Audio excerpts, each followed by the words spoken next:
आपको क्या लगता है कांग्रेस का बिगेस्ट ड्रॉबैक क्या है? एक साफ भारत, एक प्रगतिशील भारत, एक चमकता भारत हम बनाएंगे। The strength of the Congress. Up to the responsibilities. Reasi में आपका पॉलिटिकली बहुत अच्छा होल्ड है। ऐसा क्या हो गया कि आपने कांग्रेस छोड़ के आजाद पार्टी ज्वाइन कर ली? पार्टी का नाम है डेमोक्रेटिक आजाद पार्टी। क्या लगता है कि जम्मू की सबसे बड़ी ज़रूरत क्या है? जॉब, बिजली, पानी या फिर पॉलिटिकल वाइस? स्टेट वापस आ जाए तो सबसे बड़ी है, जब स्टेट की पावर आएगी ना। अच्छा सर, आपने आज तक अपनी लाइफ में ऐसा कौन सा टफ डिसीजन लिया हो? सबसे टफ डिसीजन तो हमारा शिवखोड़ी बोर्ड जब मैंने बनाया।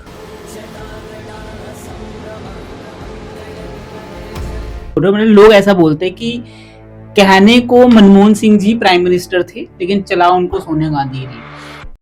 बीजेपी का सबसे अच्छा काम क्या लगता है आपको? बीजेपी का सबसे अच्छा काम तो जो मैंने आज में देखा कि मोदी जी को भेज रहे हैं, जहाँ भी चले जाओ मोदी जी चलते हैं। पैंच की इलेक्शन हो, मोदी जी सरपंच में वोटर को ये महसूस होने लगा कि हम भटक रहे हैं। कैसे पता चला आपको कि महसूस हो? अब हम देखते हैं ना, जब लोगों के बीच में जाते हैं, अब हम समझते हैं कि लोग इस बात को समझ रहे हैं कि हमें बेवकूफ बनाया जा रहा है। Who is your favorite leader in BJP? बहुत सारे लोग तो ये बोलते हैं कि कांग्रेस मुस्लिम को सपोर्ट करता है।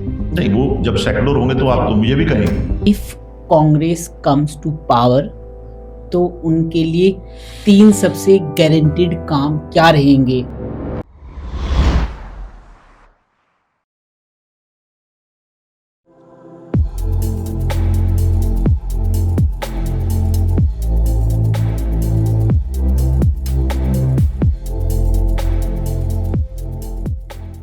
Welcome to another episode of Raw Hit Talks. आज के जो हमारे गेस्ट है उनका नाम है जुगल किशोर शर्मा जी, जो कांग्रेस पार्टी के एक्स कैबिनेट मिनिस्टर थे जम्मू कश्मीर में। आज के इस पॉडकास्ट में हमने जुगल किशोर शर्मा जी से जाना कि जब वो मिनिस्टर थे तो उन्होंने क्या क्या काम करे और आज के टाइम पे कांग्रेस किस तरीके से वर्क कर रही है जम्मू कश्मीर में। साथ में हमने ये चीज जानी जुगल किशोर जी से कि आपने कांग्रेस पार्टी छोड़ के आजाद पार्टी ज्वाइन क्यों की थी। आप इस पूरे के पूरे एपिसोड का ऑडियो एक्सपीरियंस हमारे स्पॉटिफाई के ऊपर भी सुन सकते हो।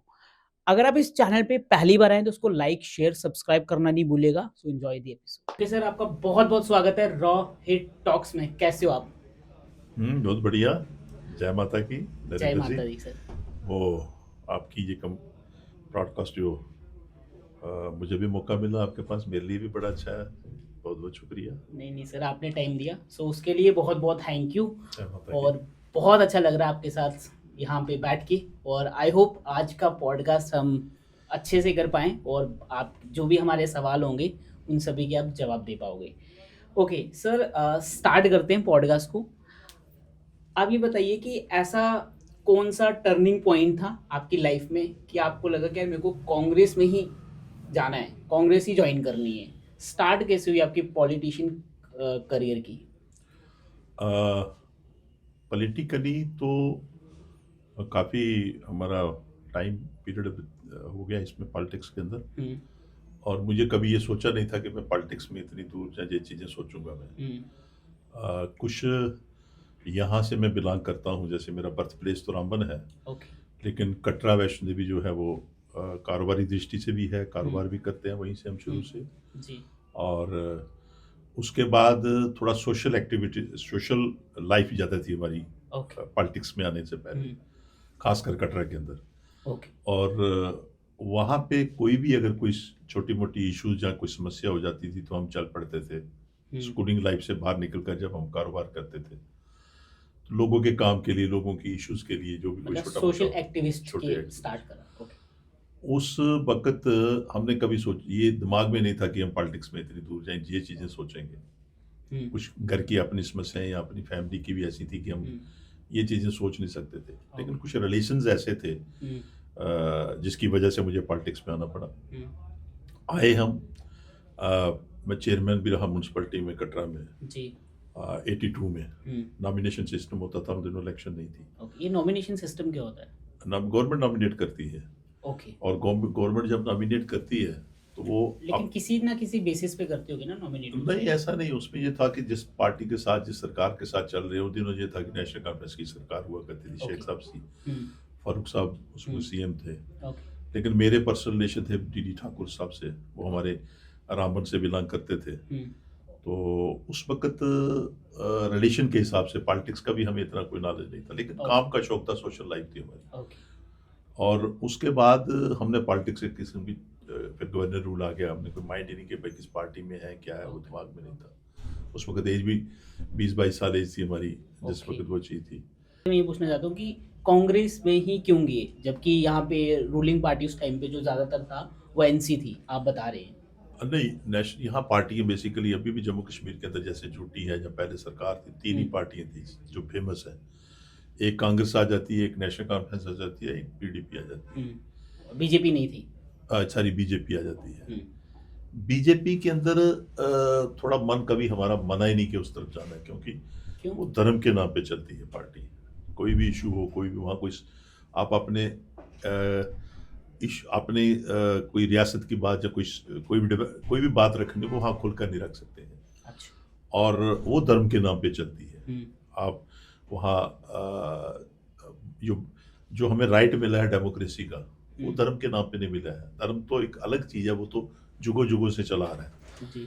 जैसे आप अगर सनातनी हैं या मैं सनातनी हूँ, जी। तो ये जुगों जुगों से चला आ रहा है। हम्म, और इसी तरीके से जो नेशनल कॉन्फ्रेंस का आपने कहा, हम्म, वो भी कहीं ना कहीं इन्हीं चीज़ों से जुड़ी हुई है। अगर आप वो कश्मीर बेस में देख लीजिए, पार्टी जब भी कोई कश्मीर में इशू होता है तो वो धर्म के नाम पे ही, जितना आप एक दूसरे के एंटी बोलेंगे तो उसी तरीके से चलती है। उसमें मैं ज़्यादा डिटेल में या डेप्थ में ये बातें नहीं करूँगा, नहीं कहूँगा।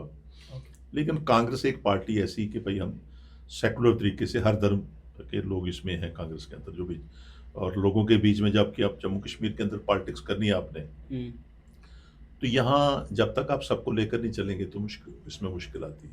ओके। तो उस हिसाब से जो हमारी जो सोसाइटी, जो हमारी जो लाइफ व्यतीत हुई, हम्म, जो हमारी लाइफ स्टाइल था, जी। उसमें यही चीज़ करती थी कि हमें उसी पार्टी में जाना चाहिए कि जो सब धर्म या सबके साथ चल सके। इसी तरीके से हमने कांग्रेस की सोच, कांग्रेस की विचारधारा, कांग्रेस के तरीके से, तो वही हमने उस वक्त अपनाई थी। जैसे मैंने कहा 94 में जब हमें ये समझ आई कि पॉलिटिक्स के बिना, पार्टी के बिना पॉलिटिक्स नहीं कर सकते। ओके। 96 में मुझे टिकट नहीं मिली तो फिर मैंने इंडिपेंडेंट कंटेस्ट किया। क्योंकि ये बेसिकली लीडर जो लोग कहें तो उसको सुनना पड़ता है। उस वक्त ये लोगों ने कहा कि आप लोगों के काम करते हैं तो आपको लड़ना पड़ेगा। जब टिकट नहीं मिली, पार्टी ने नहीं दी, इलेक्शन लड़ी, तो कांग्रेस कैंडिडेट से मैं उस वक्त 2-2.5 वोट आगे था। ओके। और नेशनल कॉन्फ्रेंस का उसमें जनता दल का उस वक्त एमएलए इलेक्टेड हुआ वहाँ हमारे रियासी विधानसभा में। ओके। और मेरा और उनका डिफरेंस जो 5,000 वोट का था, मैं लूजर था, तीसरे नंबर पे था मैं। अच्छा। और उसके बाद फिर मैंने जब वोट ठीक लिए थे तो पार्टी, हर कोई पार्टी बुलाती है, तो उस वक्त काफ़ी जैसे पार्टियां बुलाती हैं, जैसे मैंने कहा मेरा मन तो कांग्रेस का ही था, विचारधारा सोच वही थी, तो हम कांग्रेस में चले गए। ओके। फिर रहे कांग्रेस के अंदर, मौका मिला 2002 में, और 2002 में फिर बड़ी देर के बाद यहाँ सरकार जो थी वो कांग्रेस और पीडीपी की बनी यहाँ पे। ओके। और उसमें फिर मैं सरकार से, जो आपको जैसे आपको मालूम है, मैं सरकार में मिनिस्टर रहा। पहले स्टेट मिनिस्टर था, जिसमें मेरे पास पीएचई था, फिर टूरिज्म आया एमओएस में ही, फिर मेरे पास कैबिनेट वर्थ मिली मुझे जब गुलाम नबी आज़ाद साहब चीफ मिनिस्टर बने कांग्रेस के। जी। तो उस वक्त फिर मुझे यहाँ पे कैबिनेट मिला, पंचायती रूरल डेवलपमेंट पंचायती राज का था। फिर लास्ट में जब गवर्नमेंट के जो 8-9 महीने रहे थे, तो 6 महीने मेरे पास पीडब्ल्यूडी भी रहा। तो उसके बाद 3 महीने पहले ही गवर्नमेंट हमारी चली गई, जो इशू उठा उस पर बम लेगा। तो उस हिसाब से जो आपने मुझसे पूछा, तो मेन चीज़ ये है कि सोच हमारी जो है वो विचारधारा, जहाँ जो लगन है वो कांग्रेस के साथ थी, तो कांग्रेस में रहे। फिर हालात चलते गए, तो जैसे आज 1 साल पहले, जैसे आज़ाद साहब 3-4 साल पहले 2022 में, नहीं आएंगे उस पॉइंट पे, उससे पहले मेरे कुछ और सवाल है, कल इसके बारे में डिस्कस कर लेते हैं। आपने पूछा तो मैंने बताया। यस, नहीं। ओके। सो मेरे को एक चीज़ बताइए सर, जब आपने 96 में कांग्रेस ज्वाइन करी, फिर 96 से लेके 97 में की मैंने आफ्टर इलेक्शंस। ओके, 97 में आपने ज्वाइन करी, 97 से लेके आपने 2002 तक कांग्रेस में रहे एज अ मतलब क्या थे उसमें कोई मिनिस्टर या कुछ तो थे नहीं नहीं नहीं कुछ नहीं थे। है ना कुछ नहीं थे तो उस टाइम पे आप एक्टिविस्ट की तरह काम नहीं नहीं करते नहीं थे, कांग्रेस के अंदर पार्टी की तरह काम यूथ यूथ वाइस प्रेसिडेंट था, यूथ का मैं अच्छा उसमें, यूथ वाइस प्रेसिडेंट स्टेट के। ओके ठीक है तो उस टाइम पे जब आपने अपनी फैमिली को पहली बार बताया कि अब मैं अब कांग्रेस पार्टी ज्वाइन करने वाला हूँ तो क्या फैमिली का क्या रिएक्शन था फैमिली सबसे बड़ा तो मैं ही था। अच्छा तो अपने उसमें father, तो mother- फैमिली नहीं, फादर तो एक्सपायर हुए थे मैं छोटी एज में, जब मैं 11 साल का था पिताजी की Okay. डेथ हो गई थी। तो बाकी फैमिली में तो इतने कोई किसी को इंटरेस्ट नहीं था पॉलिटिक्स के अंदर, हम्म, ना बिजनेस का था। जैसे मैं बिजनेस भी करता था, पॉलिटिक्स भी दुकान थी। फिर मैंने 89 में मैंने अपना पहला होटल कटरा में, उसमें होटल शुरू हुए कटरा में, होटल कंस्ट्रक्शन की मैंने, होटल बनवाया। तो उस वक्त पॉलिटिकली घर वालों को ये इंटरेस्ट नहीं था। हालांकि मेरे सियासत के अंदर जाने के लिए मेरे सारी फैमिली, जैसे जो छोटे थे वो तो नहीं करते थे, लेकिन बड़ों में रिश्ते में आ जाते हैं ना। मेरे मामा जी थे, मुझे मामा जी ने ही यहाँ कटरा में लाया था ओके और उन्होंने ही बिजनेस में डाला था मुझे आफ्टर स्कूलिंग। तो उसके बाद मामा जी विरोध कहते थे कि आप अपना काम करो, पॉलिटिक्स में क्यों जाना है, अच्छा इसमें क्या रखा है। तो वो विरोध करते थे मीन्स के फैमिली के लिए कि इसको काम करना चाहिए। जैसे मैंने आपको बताया 11 साल का था, पिताजी की डेथ हुई जी तो सारा घर की जिम्मेवारी मुझ पे थी। तो विरोध तो उनका था, लेकिन हम विरोध को एक साइड पे रखते थे। हम लोग आ जाते थे घर पे, तो अगर हम छोड़ना भी चाहें, जब आप जी। लोगों के साथ जुड़े हुए हो जी तो आप छोड़ना भी चाहो तो पॉलिटिक्स नहीं छोड़ सकते जब तक लोगों के साथ टच में हो। तो उस हिसाब से जो आपने कहा कि मैंने ज्वाइन किया या क्या है या कि क्यों पॉलिटिक्स में आया, तो ये सारी बातें यही आ जाती हैं कि लोगों के साथ आप जुड़े हो, लोगों के सुख दुख में जाते हो, या कोई छोटी मोटी उनको परेशानी बन जाए, जब आप सॉर्ट आउट करते हो तो लोग खुद ब खुद आपको छोड़ेंगे नहीं। ओके तो तब से अब तक यही चल रहा है। बहुत बढ़िया ओके सर पॉलिटिक्स ने आपको आज तक सबसे ज्यादा क्या सिखाया पेशेंस पावर या सैक्रिफाइसेस ये सारी चीज़ें आ जाती हैं उसमें, पेशेंस भी आती है पॉलिटिक्स के अंदर। तो कई दफ़ा जो इंसान है, तो इंसान की बॉडी जो है, जो कोई स्टील तो है नहीं, कई दफ़ा गुस्सा भी छोटा मोटा आ जाता है, लेकिन पेशेंस इसमें है नंबर 1। लेकिन सबसे बड़ी चीज़ ये है कि हमने पहले पॉलिटिक्स में देखा था, जो सुना था लोगों से जब हम पॉलिटिक्स में आए हमसे, तो ये कहा जाता था कि पॉलिटिशियन झूठ बड़ा बोलता है। आप इस बात से एग्री करते हो? मेरी हाँ नहीं, मगर ऐसा आपने नहीं बोला है, ये हाँ। आदमी पे डिपेंड करता है। ओके मेरी आप कहीं पे भी चले जाइए, तो पूरी कॉन्स्टिट्यूंसी में जो मेरा पीरियड रहा है, और कुछ लोग कहते थे कि मैं कई दफा हाँ करूं किसी चीज के लिए, मेरे वर्कर भी कहते थे कि आप झूठ बोलो थोड़ा सा, अच्छा तो मैं नहीं बोल पाता था। ओके और मुझे खुशी इस बात की है कि जैसे मैंने आपको आप कह रहे हैं कि मैं बाद में पूछूंगा, आज भी अगर मैं इंडिपेंडेंट कंटेस्ट किया तो मैंने आज भी 1200 वोट से हारा हूं मैं। तो इसका मतलब हम स्टेट फॉरवर्ड और लोगों के बीच में थे, और लोग खुद कहते हैं कि ये जो कहते हैं तो वो करते हैं। उसी तरीके से हमने अपनी जो डेवलपमेंट, उस वक्त तो रियासी कॉन्स्टिट्यूंसी जो थी, पूरी रियासत ही डेवलपमेंट चाहती थी, लेकिन रियासी जो असेंबली थी वहां तो कुछ काम थे ही नहीं, वहां पे तो बुरी हालत थी, रोड्स नहीं थी। हमारी डिस्ट्रिक्ट हमने हमारे टाइम पे लाई हमने अपने शिवखोड़ी बोर्ड हमने बनाया उस वक्त, जो आज की डेट में शिवखोड़ी में 25 लाख यात्रा चल रही है। तो उस वक्त जब हम एमएलए बने तो 50,000 आदमी आता था पूरे साल का, वो भी उस वक्त पहाड़ी एरिया था, वहाँ तो था ही कुछ नहीं। इसी तरीके से जो भी डेवलपमेंट अब मैं वो गिनूंगा तो काफी लंबा हो जाएगा, तहसीलें डेवलपमेंट, कॉलेज बनाए, स्कूल बनाए, ये सारी अपग्रेडेशन वगैरह। तो उस हिसाब से जो आपने पूछा कि इसमें कहीं पे गुस्सा भी आता है, किसी जब काम करता है कोई इंसान तो उसमें गुस्सा भी आता है कई दफा। फिर पेशेंस भी चाहिए इसमें, पॉलिटिक्स के अंदर तो पेशेंस भी चाहिए। नफा नुकसान चलता है इसमें, ये सोच कर नहीं आना कि मैं एमएलए ही बनूं तो फिर ही पॉलिटिक्स है, पॉलिटिशियन हूं। लोगों की बातें आप लोगों के उसमें पब्लिक के बीच में रखो, सरकार के बीच में रखो, वही एक आपकी ड्यूटी है। तो वो हम सब करते रहे। उस हिसाब से हमें तो कोई उसमें कोई ऐसी चीज हमने अपने जहन में रखी नहीं। हाँ, कुछ लोग ऐसे होते हैं कि जब वो हारते हैं या पॉलिटिक्स में या कुछ नुकसान होता है तो वो हमारे डोगरी में कहते हैं कि बिलगा पाने जुड़े हुए थे। ऐसा भी होता है, लेकिन हमने वो इसको हमने ये प्रायोरिटी नहीं रखी कि हम एमएलए जब विधायक किए हैं तो यही सब कुछ है। कारोबारी मैंने जैसे आपको कहा कि 76 में मैंने दुकान शुरू की थी, अपने 75-76 में, और 89 में होटल, 89 में होटल, 89-90 में कंप्लीट हुआ था वो होटल। होटल हॉलीडे नाम था उसका, ट्रैवल एजेंसी भी थी। तो इसलिए कारोबार एक अपना जो मेहनत है वो करनी चाहिए। पॉलिटिक्स आपके पास आते हो तो आपने लोगों के काम करने चाहिए, लोगों के बीच में जाना चाहिए। वो आप मैं अपने मुख से कहूँ अच्छा नहीं है तो आप मेरी कॉन्स्टिट्यूंसी में जो मेरी अब तो उस कॉन्स्टिट्यूंसी की 3 कॉन्स्टिट्यूंसी हो गई, तो वहाँ जाकर आप पूछ सकते हैं कि जो लोगों की नुमाइंदगी थी वो हमने अपने अच्छे ढंग से की जिसमें लोग खुश हैं। और पावर का मतलब कैसा पावरफुल फील होता है जब पावर में मैंने देखा है कि अगर आप किसी और को पूछेंगे तो वो ज़्यादा अच्छा रहेगा, लेकिन मैं फिर भी आपने पूछा तो बता दूं कि पावर में हमने कभी पावर का नशा नहीं रखा अपने जहन में। अच्छा। लोगों के बीच में रहे और कोई ऐसा नहीं कि भाई एक दिन था कि जिस वक्त हम लोगों के बीच में नहीं रहते। और मोस्टली ये रहता था कि हम अपनी कॉन्स्टिट्यूंसी में या दूसरी कॉन्स्टिट्यूंसी में पूरे जम्मू रीजन में घूमते रहते थे, कोई दिन घर पे फ्री नहीं बैठते थे। और दूसरा, मेरे दरवाजे कभी आज तक बंद नहीं रहे थे। जब मैं पावर में, जब मैं स्टीम में था, जब मैं मिनिस्टर था, तो ये सब कहते थे कि जो हमारा बाहर जो चौकीदार होता था वो भी दरवाजा उसको कहा था कि बंद नहीं रखो आप। घर में भी रात को 12-12 1-1 बजे तक दरवाजे खुले रहते थे। तो इसलिए वो हमारे जहन में कभी नशा ऐसा आया नहीं पावर का। Okay. During your politician period, तो उस टाइम पे आपने कोई ऐसा बहुत बड़ा सेक्रीफाइस करा हो अपने लिए, अपनी फैमिली के लिए? नहीं, सेक्रीफाइस तो यही होता है कि जिस वक्त आप सुबह से शाम तक लोगों के बीच में है, खाना भी आपको नसीब होता। कभी कभी तो हमें डोगरी में कहते हैं कभी गले गले थे, कभी गिटे गिटे। अच्छा। पॉलिटिशियन कोई भी है उसके लिए जी। अब उस वक्त सेक्रीफाइस तो यही था कि हमने फैमिली एक साइड पे रखी थी, तो हम इस चीज में ज्यादा इन्वॉल्व थे। और फैमिली ये लगता था कि हमारा जैसे बच्चे हैं, बच्चे कहते थे कि पापा हमारा मिनिस्टर है, उनको खुशी होती थी। लेकिन टाइम नहीं दे पाते हम उस वक्त ये बच्चों को। तो मेरा उन्होंने बच्चों ने नाम रखा हुआ था बीपीएल।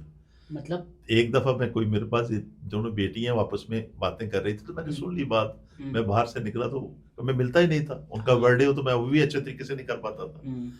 लोग हमारे घर पे सुबह शाम आए रहते थे। अब तो सिस्टम चेंज हो गया ना, उस वक्त था। तो एक दफा बच्चे कुछ बातें कर रहे थे, तो मैंने बच्चों को पूछा भी आपने क्या बात कर रहे थे, क्या है? कसमें कुसमें दी तो उन्होंने कहा जी आप मुझे क्यों बीपीएल, क्या बात कही आपने, बीपीएल क्या वर्ड है? कहता हमने आपने नाम रखा है आपस में बात करने के लिए, बीपीएल आ गया। अच्छा। मैंने कहा क्यों, क्या मतलब हुआ इसका? कहता बिजी पापा लुकिंग। ओके। तो मतलब बिजी पापा लुकिंग, तो ये बीपीएल मेरा नाम रखा था उन्होंने। तो मतलब आप वहीं से आइडिया लगा लीजिए कि हमने अपनी फैमिली के लिए हम कहेंगे टाइम देना, वो थोड़ा टापू रहता था उस वक्त। ओके।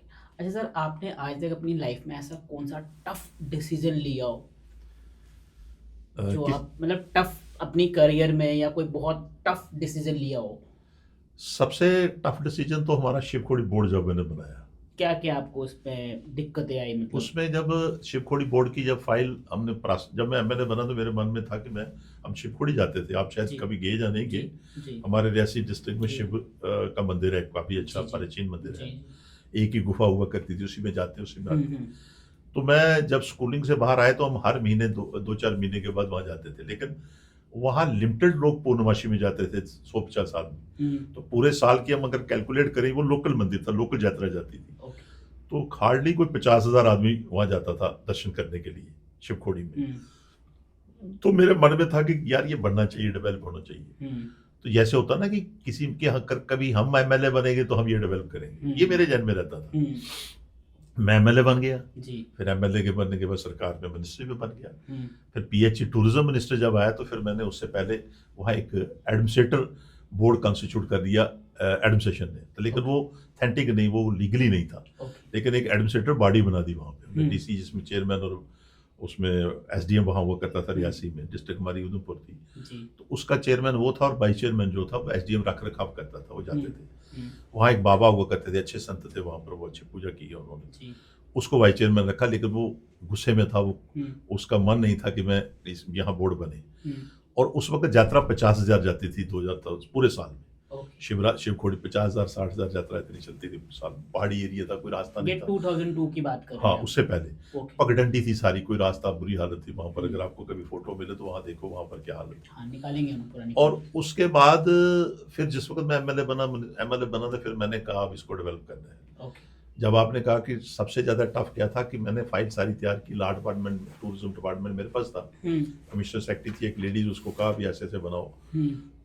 फिर मेरा फोकस था कि जो वैष्णो देवी श्राइन बोर्ड बना है, मैं बोर्ड बनाऊं और उसी के सारे पॉइंट, लेकिन मैंने 2 चीज़ें उसमें चेंज की। एक तो हमारे जो बोर्ड मेंबर्स हैं वो लोकल होने चाहिए, वो उसमें हमने लोकल रखे। दूसरा हमारा ये मन था कि इसमें जो चेयरमैन है, अगर गवर्नर को बनाते हैं तो उसके पास टाइम या कोई मिल नहीं पाता उनसे, तो मैंने सोचा कि इसमें डेवलपमेंट भी होगी, अप्रोचेबल भी होगा, तो डिवीजन कमिश्नर को हमने उसमें चेयरमैन रखा। आज भी उसी का चेयरमैन जो डिवीजन कमिश्नर है, डीसी उसमें वाइस चेयरमैन। मतलब आपके बनाए हुए रूल आज वही इम्प्लीमेंट। मैंने बोर्ड जब बनाया तो मैं आपको मजेदार बात बताऊं, जो बोर्ड बनाना था उसमें काफ़ी दिक्कतें आई, जो आपने दिक्कतें कहीं कि टफ कैसे था। लॉ डिपार्टमेंट ने बेट कर दिया, उसके बाद कैबिनेट में जाता है, कैबिनेट के बाद गवर्नमेंट असेंबली पास करती है, कानून बनाती है, ये कॉन्स्टिट्यूशनल बोर्ड है। तो जब मैंने चीफ मिनिस्टर मुफ्ती साहब थे तो मैंने कोशिश की उसमें फाइल बनाई, तो कुछ चीफ मिनिस्टर साहब ने फाइल, जो मुफ्ती साहब थे तो वो आगे पीछे घूमती रही। लास्ट में उन्होंने कहा कि जो हिंदूज एमएलए हैं इसमें उनसे पूछा जाए, जैसे बस पैंथर पार्टी का एक एमएलए, 2 एमएलए थे, तीन पैंथर पार्टी के थे, एक बीजेपी के थे, और हमारे डिप्टी सीएम उसको पंडित मंगतराम जी थे। तो कोशिश की हमने, उनसे भी ओके ले ली एक किस्म के बीच में, लेकिन थोड़ा सा था हर्डल बीजेपी का और पैंथर का था कि कुछ उसमें इंटरेस्टेड नहीं थे वो। लेकिन चीफ मिनिस्टर ने फाइल को उसको बंद बस्ते में रख दिया, उसको कहा कि ये बोर्ड पेंडिंग पड़ गई, फाइल सारा कुछ तैयारी थी। टफ जो आप कह रहे हो। उसके बाद गुलाम नबी आज़ाद साहब चीफ मिनिस्टर आ गए। उससे पहले मैंने जितने भी हमारे गवर्नर आते थे मैं उनको शिवखोड़ी लेकर जाता, सभी मिनिस्टर। यात्रा भी बढ़ाना शुरू कर दी थी, काम भी करना शुरू कर दिए, मैं मिनिस्टर था। मेरे खिलाफ लोग भी बड़े नाराज होते थे, जो मेरे अपने खुद वहाँ के थे लोकल सरपंचेस वगैरह, वो नाराज होते थे, कहते थे जो पुराना सिस्टम वही चलने दो, ये नहीं करो। और काम करवाना बड़ा मुश्किल था। मैंने फंडिंग, पैसे कहाँ से लाने थे, वो अपने तरीके से वहाँ जाकर उस रोड शोड बनाना, कटिंग शटिंग, ये वो शुरू की। जो मेरा डिपार्टमेंट था, मैं ले जाता अफसर।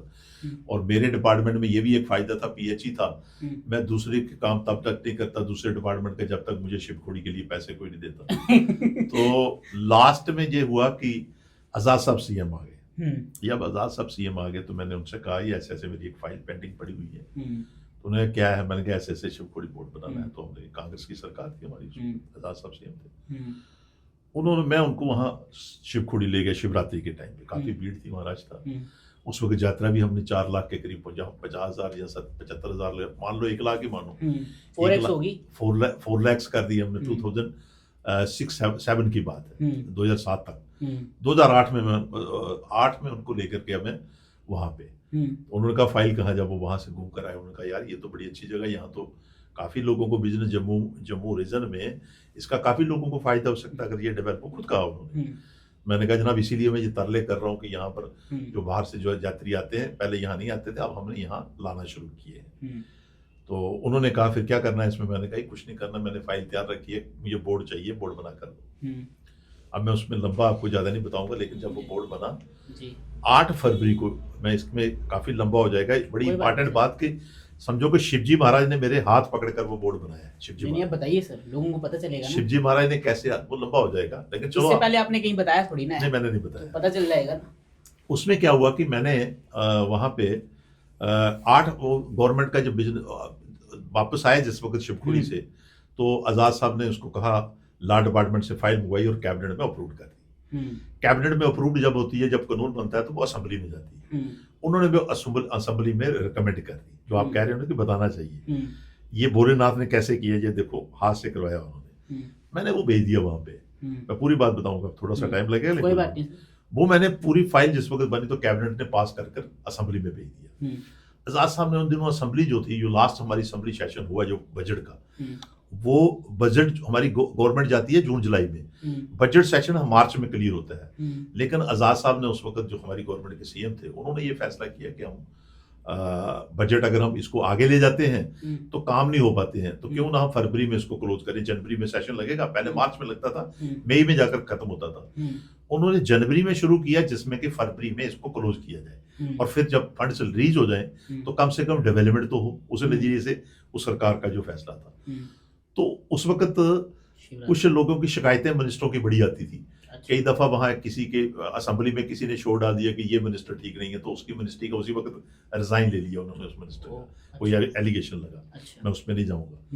तो मैंने क्या किया, फाइल जिस वक्त गई तो 8 फरवरी उसका फिक्स था, वो उस वक्त गवर्नमेंट के क्या होता है कि पूरा बिजनेस जो होता है वो जब बिजनेस बनता है तो उसमें ये लिखा जाता है, उसमें 1 या 2 दिन गवर्नमेंट के बिल आते हैं उसमें। हमारे 8 फरवरी को बिल फिक्स हुआ था कि 8 फरवरी को ये पास होगा, 8 फरवरी को जी। और 8 फरवरी को जिस वक्त पास होना था उसमें वो 50 बिल थे। अच्छा। उसमें 50 बिल थे जो पास होने थे, गवर्नमेंट के कुछ बिजनेस थे, कुछ और रूल थे। तो मुझे आज भी याद है कि 17 जनवरी की बात है, 17-18 की, मुझे 14 जनवरी में मेरा डिपार्टमेंट चेंज हुआ। 18 जनवरी को मुझे यहाँ पे जो जर्नलिस्ट है एक अपना हरवंश नकोगे जी, उन्होंने कहा कि आपसे इंटरव्यू लेना हमने, तो आप आ जाओ, आपका डिपार्टमेंट R&B आया है तो आपका हमने इंटरव्यू लेना है, तो आप आइए जहाँ पे मेरे स्टूडियो में, जहाँ जेके चैनल में थे। मैं चला गया उनके चैनल में, तो मैंने इंटरव्यू दिया R&B का, ये वो, तो आधे घंटे का इंटरव्यू दिया। मुझे कहते हैं कि आपने एक बहुत अच्छा काम किया जो शिवखोड़ी बोर्ड बना रहे हैं, मैं ये चाहता हूँ कि आप वहाँ पर मुझे इंटरव्यू देना, तो आपने फिर आना है, उससे बेटर ये है कि आप आज ही उसका भी इंटरव्यू दे दो, तो वो तो बिल पास हो जाएगा असेंबली में, तो वो तो क्या कॉन्स्टिट्यूशनल वो चला गया वहाँ पे, तो क्यों ना आप आज बिल इसका इंटरव्यू दे देते हैं, तो ये आपके लिए भी आसान हो, जैसे बिल पास होगा तो मैं उसको टेलीकास्ट कर दूंगा, रिकॉर्डिंग रहेगी ये। मैंने कहा ठीक है। अब मैंने थोड़ी सी उसी की जैकेट डाली, तो उसी के स्टेडियम में जाकर मैंने वो इंटरव्यू दे दिया। मैंने शुक्रिया किया सरकार का कि ये अच्छी जगह बन जाएगी, ये होगा वो होगा, गवर्नमेंट का शुक्रिया किया, असेंबली का, हाउस का शुक्रिया किया कि हाउस ने मेरी मदद की और ये बोर्ड बना, मेरी कॉन्स्टिट्यूंसी भी है, डिस्ट्रिक्ट भी, और जम्मू रीजन को फायदा हो। मैं जब इंटरव्यू देकर बाहर आया, उसने अभी रिकॉर्डिंग होती है तो उसको टेलीकास्ट करना है, मैं बाहर आया, गाड़ी में बैठा, मेरे दिमाग में आया यार मैंने तो गलत कर दिया, अभी तो बिल पास नहीं हुआ है, पहले दे दिया, तो कल को ये वहां असेंबली में ये दे दे, चिप दे दे, तो मेरी तो मिनिस्ट्री भी गई, मेरी MLA शिप गई, और हाउस में ये हो जाएगा कि इन्होंने हाउस को बेचा, एडवांस बेच दिया, तो इसके खिलाफ एक्शन ये होगा कि ये दोबारा इलेक्शन नहीं लड़ सकता है। ऐसे दिमाग में आई कुछ चीजें, मैं परेशान हो गया, मैंने कहा यार ये गलत हो गया। मैं घर गया, जिस वक्त रोटी खा रहा था तो ऐसे कांप रहा था, मैंने कहा यार ये गलत हो गया, ऐसे मिनिस्टर जा रहे हैं, मेरी थोड़ी सी कंप्लेंट हो गई, अभी बिल पास ही नहीं हुआ, तो मैं गया। आप यकीन मानो, रोटी खाते खाते मेरी मिस्सी कहती है कि आपने क्या किया है, क्या हुआ, आप क्यों परेशान हो? मैंने कहा मैंने ऐसी गलती कर दी है। कहती है आपकी ऐसी आदत जैसे औरतें करती हैं। उन्होंने कहा कुछ, मैंने कहा छोड़ दूं। मैं सीधा असेंबली में आया, स्पीकर को बुलाया मैंने, स्पीकर, हम सारे कैलकुलेशन थे, स्पीकर को बुलाया, मैंने उसको बताई नहीं बात, मैंने कहा यार मुझे कुछ नहीं है, मेरी और आपकी दोस्ती है, मेरे पास डिपार्टमेंट है, जैसे हमें काम करता था, लेकिन एक बात है, मैंने कहा आज 18 है, कल 19-20 है, और बजट उस दिन पेश हुआ था, मैंने कहा मैं ये चाहता हूं कि कल मेरा बिल ये पास होना चाहिए। कहते वो तो 8 फरवरी को लगा हुआ, तो 8 फरवरी को पास हो जाएगा। मैंने उसको फिर बड़ी बातें कही कि मैंने कहा आज के बाद अगर आप ये कल नहीं पास करोगे, मेरी और आपका रिश्ता कर दो, मेरी दोस्ती कर दो, ये वो। उसने सेक्रेटरी को बुलाया, मैं बता रहा हूँ ना कि शिवजी महाराज ने कैसे हाथ पकड़ कर किया। उसने सेक्रेटरी को बुलाया, सेक्रेटरी को पूछा भाई कैसे ये हो सकता है, उसने कहा नहीं आज तक कोई प्रथा हुई नहीं कि बजट जिस दिन पेश होती है दूसरे दिन बजट पे ही डिबेट डिस्कशन होती है, ये पास नहीं हो सकता है। मैंने कहा, वो कहता है यार क्या करें, अब ये कहते नहीं। मैंने कहा ये देखो अगर आपने नहीं किया, मैंने बहुत सी बातें की उसमें जो भी डिस्क्लोज नहीं कर सकता, वो मजबूर हो गया। वो कहता है यार सेक्रेटरी को भी बताओ क्या इसके, कहते आप मजाज हो, आप मालिक को आप करवा सकते हैं, ठीक है बिजनेस में डाल दो। मैं रात को 12 बजे तक माला जप रहा हूँ कि जब बिजनेस आएगा फाइल आएगी उसमें है कि नहीं है। दूसरे दिन बजट में वो पेश हो गया, बजट से पहले, मतलब बजट पास हुई है, बजट पेश हुई है, डिस्कशन दूसरे दिन बजट की थी, लेकिन उसके बीच में बिल आ गया। बिल आ गया मेरा, तो मैं हाउस में पहुंचा, माला जप रहा हूँ भोलेनाथ की, माला जपते जपते, लेकिन वो जिस वक्त वहां बैठा वो तो 9:15 बजे 9:30 बजे हाउस लगना था, 9:15 बजे मुझे एक वो आया अर्दली, उनका तो बुलाना कि स्पीकर साहब बुला रहे हैं। आगे जो फाइनेंस मिनिस्टर थे उस वक्त, करा साहब हमारे फाइनेंस मिनिस्टर थे उस गवर्नमेंट के, और राथर साहब उसके एक्स फाइनेंस मिनिस्टर थे जो अभी स्पीकर हैं। इनकी बहस चल रही थी कि ये कैसे ये बिल शिवखोड़ी का इसमें आया है, कि जबकि प्रथा है जिस वक्त एक दिन पहले दिन जब बजट पेश होती है दूसरे दिन उस पर डिस्कशन होती है, ये गलत है। वो कहते हैं कि आपने अपनी कमजोरी छुपाने के लिए इसको बिल्कुल लाया है, राथर साहब कहते हैं। करा साहब कहते हैं कि नहीं जी ये आपकी बदमाशी है, मैं तो बिल्कुल तैयार हूं, कोई ऐसी परेशानी, बीच में कसूर था मेरा और स्पीकर साहब का। मैंने स्पीकर मुझे कहता है, साइड पे लेके कहता है, यार ये हम कल के बजाय परसों पेश करवा दूंगा। मैंने कहा ना इसलिए बुलाया मुझे, ये गलत है, ये होगा तो आज, नहीं तो मेरी तुम्हारी दोस्ती कर, बड़ा कुछ कहा मैंने उसको। मैं वहां से गुस्से में फिर चला गया हाउस में। हाउस में जब चला, हाउस शुरू हुआ तो चलो उनके उधर पैचअप किया था हाउस में। फिर जिस वक्त बजट जो हमारा 0 आवर क्वेश्चन आवर खत्म होता है तो उस दिन बजट पे डिस्कशन शुरू हो गई, डिबेट जैसे ही शुरू होने लगी तो हमारा यहाँ वहां पर पैंथर पार्टी ने शोर डाल दिया कि ये कैसे बिल आया इसमें। फिर बीजेपी का एक ही विधायक हुआ करता था, हालांकि मैं कई दफा बीजेपी, आप कहते हैं ना बीजेपी ये खाली वोट लेने के लिए धर्म की बातें करती है, ये कभी धर्म पे काम नहीं करती है, सिर्फ धर्म के नाम पे वोट देती है। तो मैं उसकी बड़ी एग्जाम्पलें दे सकता हूँ। वहां इन्होंने बड़ा शोर डाला और कुछ बीजेपी के लोग साधु संतों को लेकर बैठे हुए थे गैलरी के बीच में कि ये बिल पास नहीं होना चाहिए, और कुछ लोग कोर्ट में चले गए थे। आप यकीन मानो कि भोलेनाथ का मैं प्रणाम करता हूँ। उस दिन क्या हुआ कि वो बिल किसी न किसी ढंग से वो पास हो गया वहां पर। बड़ी उसमें मुखालफत की लोगों ने, जो हिंदू धर्म के हमारे लोग जो हिंदू थे, उसमें 3-4 लोग थे, जिसमें पैंथर पार्टी के भी थे, बीजेपी के भी थे, उसमें थे। अब उनकी पॉलिटिकल एंगल में से भी हो सकती है, ये नहीं मैं कहता कि वो धर्म के खिलाफ है, पॉलिटिकल एंगल से भी थी, हो सकता है मेरे भी खिलाफ हो सकते हैं। वहां सबने छोड़ डाला तो वो बिल पास हो गया मेरा। लास्ट में हाउस में हमारी मेजॉरिटी थी, सरकार बिल, जो सरकारी बिल तो कभी रोक नहीं सकता है। ये 19 जनवरी या 20, अब मुझे एग्जैक्ट यही 21-22 से पहले जनवरी की, वो 8 फरवरी को बिल पेश होना था। वहां 50 बिल थे, उसमें से एक बिल उठाकर 19 बिल को 19 तारीख या 20 तारीख को पास हो रहा है। वो कॉन्स्टिट्यूशन अगर आप निकालेंगे 19 जनवरी या 18 और 22 के बीच होगा, मुझे आप एग्जैक्ट नहीं मालूम। जब वो पास हुआ तो जिस वक्त फिर बिल पास होने के बाद फिर डिस्कशन थी बजट की। जब बजट की डिस्कशन होने लगी, बजट में इतनी लड़ाई हुई कि टेबल टूट गए, वहां पर लड़ाई हुई।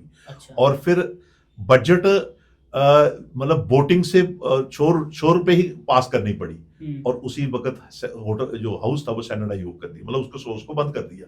जो 49 बिल थे उस सरकार के, हमारी सरकार के, जो लास्ट सरकार जिस वक्त हम थे, 50 में से एक बिल पास हो गया। 8 फरवरी वाले बिल 49 के 49 चले गए, हमारी सरकार चली गई और ये बोर्ड बन गया। अगर वो नहीं बोर्ड बनता उस वक्त तो बहुत से केसेस जिसमें थे कोर्ट में, हाई कोर्ट कुछ संस्थाएं चली गई थी, तो वो ये शिवखोड़ी बोर्ड नहीं बनता। आज जो 25 लाख यात्रा नहीं होती वहां पर, या वहां पर जो सेफ्टी नहीं होती, फिर तो ऐसे ही लूट खसूट होती वहां पे।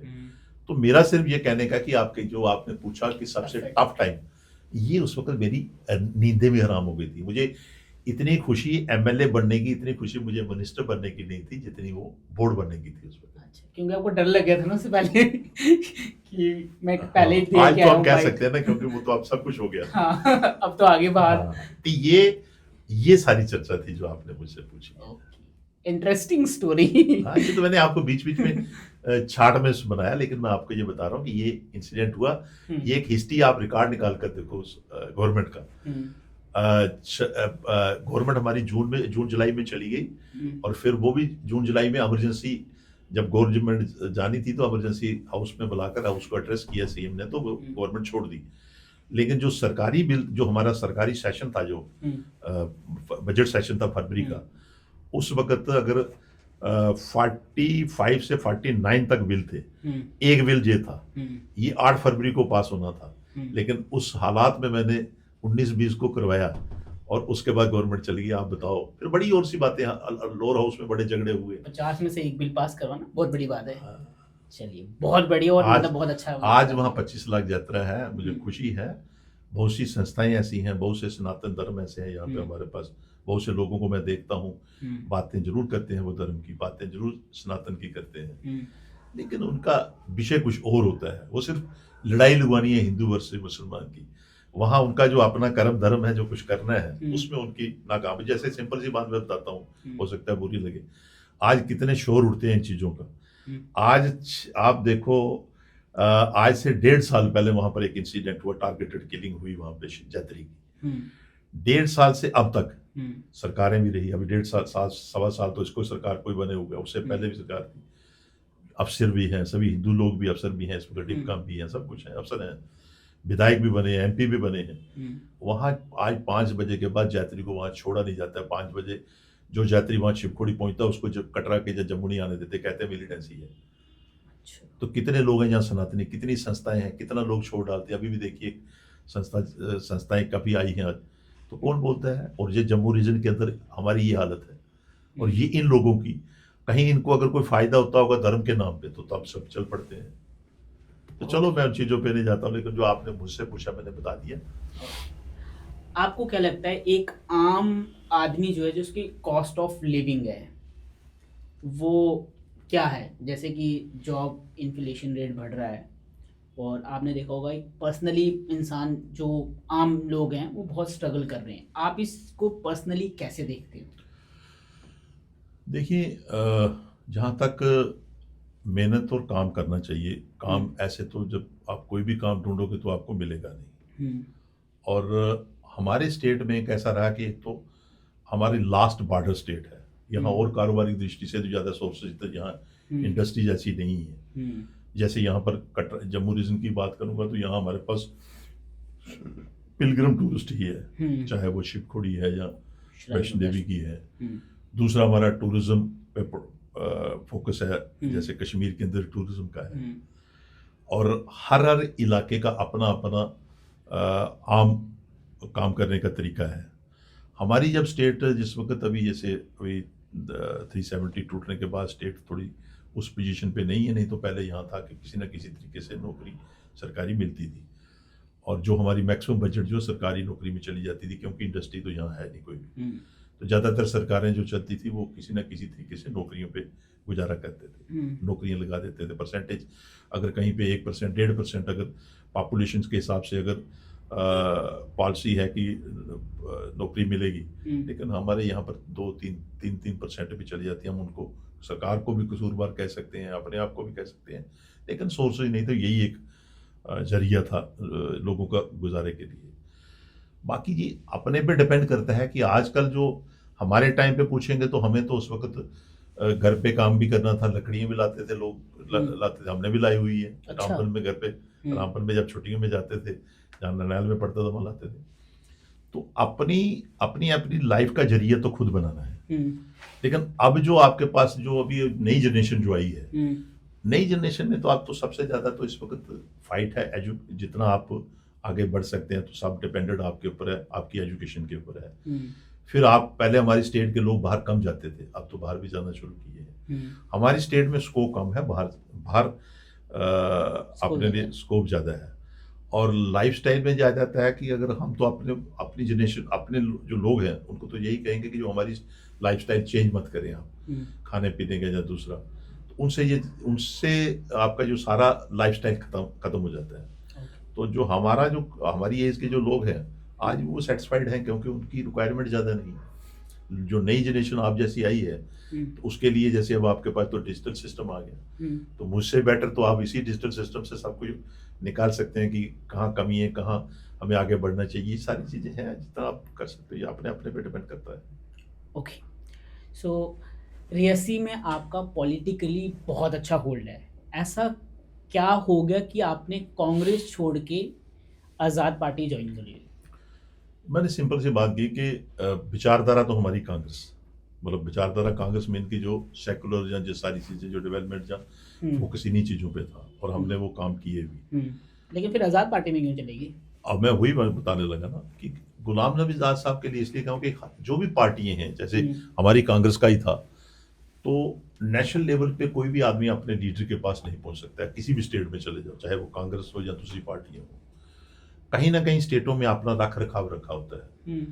और उस रख रखाव में हमारे पास जो जम्मू कश्मीर के अंदर जो एक ही लीडर थे कांग्रेस के अंदर, जिसके पास हम जाते थे, बातें करते थे, हम कोशिश करते थे कि 10 जनपद या राहुल गांधी जी से मिले या प्रियंका जी से मिले या सोनिया गांधी जी से मिले। और राहुल गांधी जी और सोनिया गांधी, प्रियंका गांधी जी या सोनिया गांधी जी की पॉलिटिक्स आने से पहले यही लोग थे, क्योंकि ये सोनिया गांधी जी भी लेट आई, 1998 में पॉलिटिक्स में एक्टिव हुई, राहुल जी भी लेट आए। तो हमारा उनके पास पहुंचना बड़ा मुश्किल था। उससे पहले जहाँ पर काफ़ी जो पार्टी प्रेसिडेंट कुछ दूसरे भी थे, सीताराम केसरी थे, यादव थे, तो हमारी अप्रोच इन्हीं के पास थी। तो जब अप्रोच इनके पास थी तो जो हमने कुछ कहा होगा, जैसे अप्रोच की होगी इनके पास किसी भी काम के लिए, तो वो हमारे पास ये था कि वो हमें काम मिले। जैसे मैंने अभी जिक्र किया आपके पास शिवखोड़ी बोर्ड का किया, या हमने यहाँ पर आपसे जिक्र किया इसका डिस्ट्रिक्ट का किया, तहसील का किया। तो कोशिश हमारी थी कि हम किसी तरीके से डायरेक्ट जाएं, लेकिन डायरेक्ट नहीं जा पाते थे।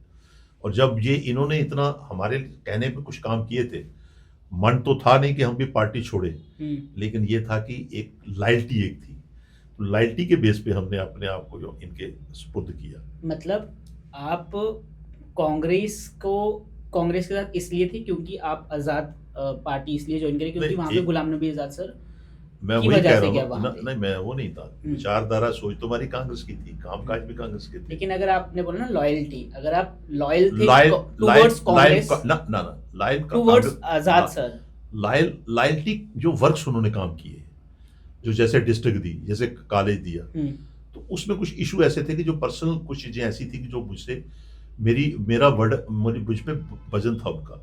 जैसे मान लो डिस्ट्रिक्ट बनानी है रियासी, तो कुछ लोग उस वक्त एमएलए थे, विधायक जीते हुए दरमाड़ी या ऊपर मोहर से, उनकी ट्राई थी कि ऊपर जानी है।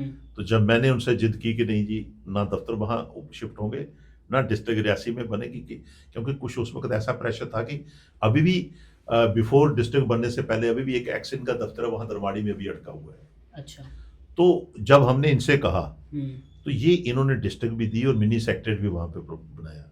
अब जैसे बर्थ प्लेस रामबन का मुझे लगाया था कि आपने डिस्ट्रिक्ट जो वहाँ जगह चूज करनी है वहाँ बना हुआ है, तो कुछ ऐसी थी कि जिससे इन्होंने जब फैसला किया तो हम इस एंगल से नहीं था, हमने कहा कितनी देर ये रहेंगे, वापस कांग्रेस में ही जाएंगे, तो उस एंगल से हमने इनको छोड़ नहीं सकते थे उस वक्त, नहीं तो लोगों में ये चला जाता कि इन्होंने अपने काम के लिए, मेरे अपने दिल की बात। लेकिन आप जिस काम के लिए अपने आजाद पार्टी ज्वाइन करी वो काम भी तो नहीं हुआ ना, फिर जो आप सोच के गए वहां पे, फिर से आप वापस आ गए कांग्रेस में। नहीं, मगर वही मैं कह रहा हूँ ना, फिर आप अगर लॉयल्टी की बात करें तो जो हम नहीं, मगर उसमें जब पार्टी बनाई ना, जब पार्टी एक तो रिस्पेक्ट तो हमारी आज भी है हमारे जहन में, जब पार्टी बनाई तो जो चलानी थी जिस ढंग से या नहीं चल पाई, कुछ लोग उनके साथ, अगर मैं अकेला नहीं आया था, 100-150 आदमी आए थे, उसमें से तो हम लास्ट बैच हमारा है, बाकी तो सब निकल गए थे।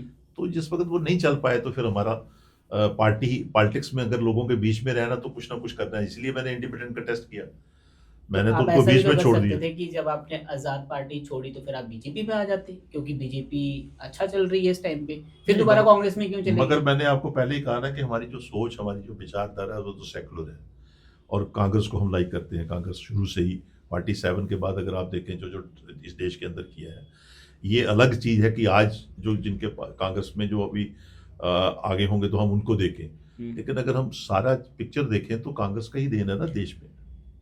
चलिए वो तो है, लेकिन अभी अगर हम करंट बात करें पिछले 15 साल की, अभी आप क्या सोचते थे कि इस वक्त 15 साल के अंदर सरकार बीजेपी है तो हमने बीजेपी का माइंड बनाना चाहिए था? देखिए पॉलिटिशियन का तो ऐसा होता है कि मैंने सिंपल लेट्स चेंज, जहां पे ज्यादा दिख रहा है तो मूव ऑन कर लो। नहीं, मेरा वो नहीं था, मुझे हो सकता है किसी ने अप्रोच की हो या कुछ पार्टियों ने किया। वैसे आपको किया किसी ने? करते हैं ना पार्टी, आप देखते हैं बीजेपी की तरफ से करते हैं। मैं आप किसी के लिए कहूँ तो अच्छा नहीं लगता है, और ये पॉलिटिकल आदमी के लिए कहीं पार्टी में जाना कोई मुश्किल बात नहीं थी, लेकिन मैंने आपको सिंपल बात कही, हमारी सोच ही उसके साथ मिलती है।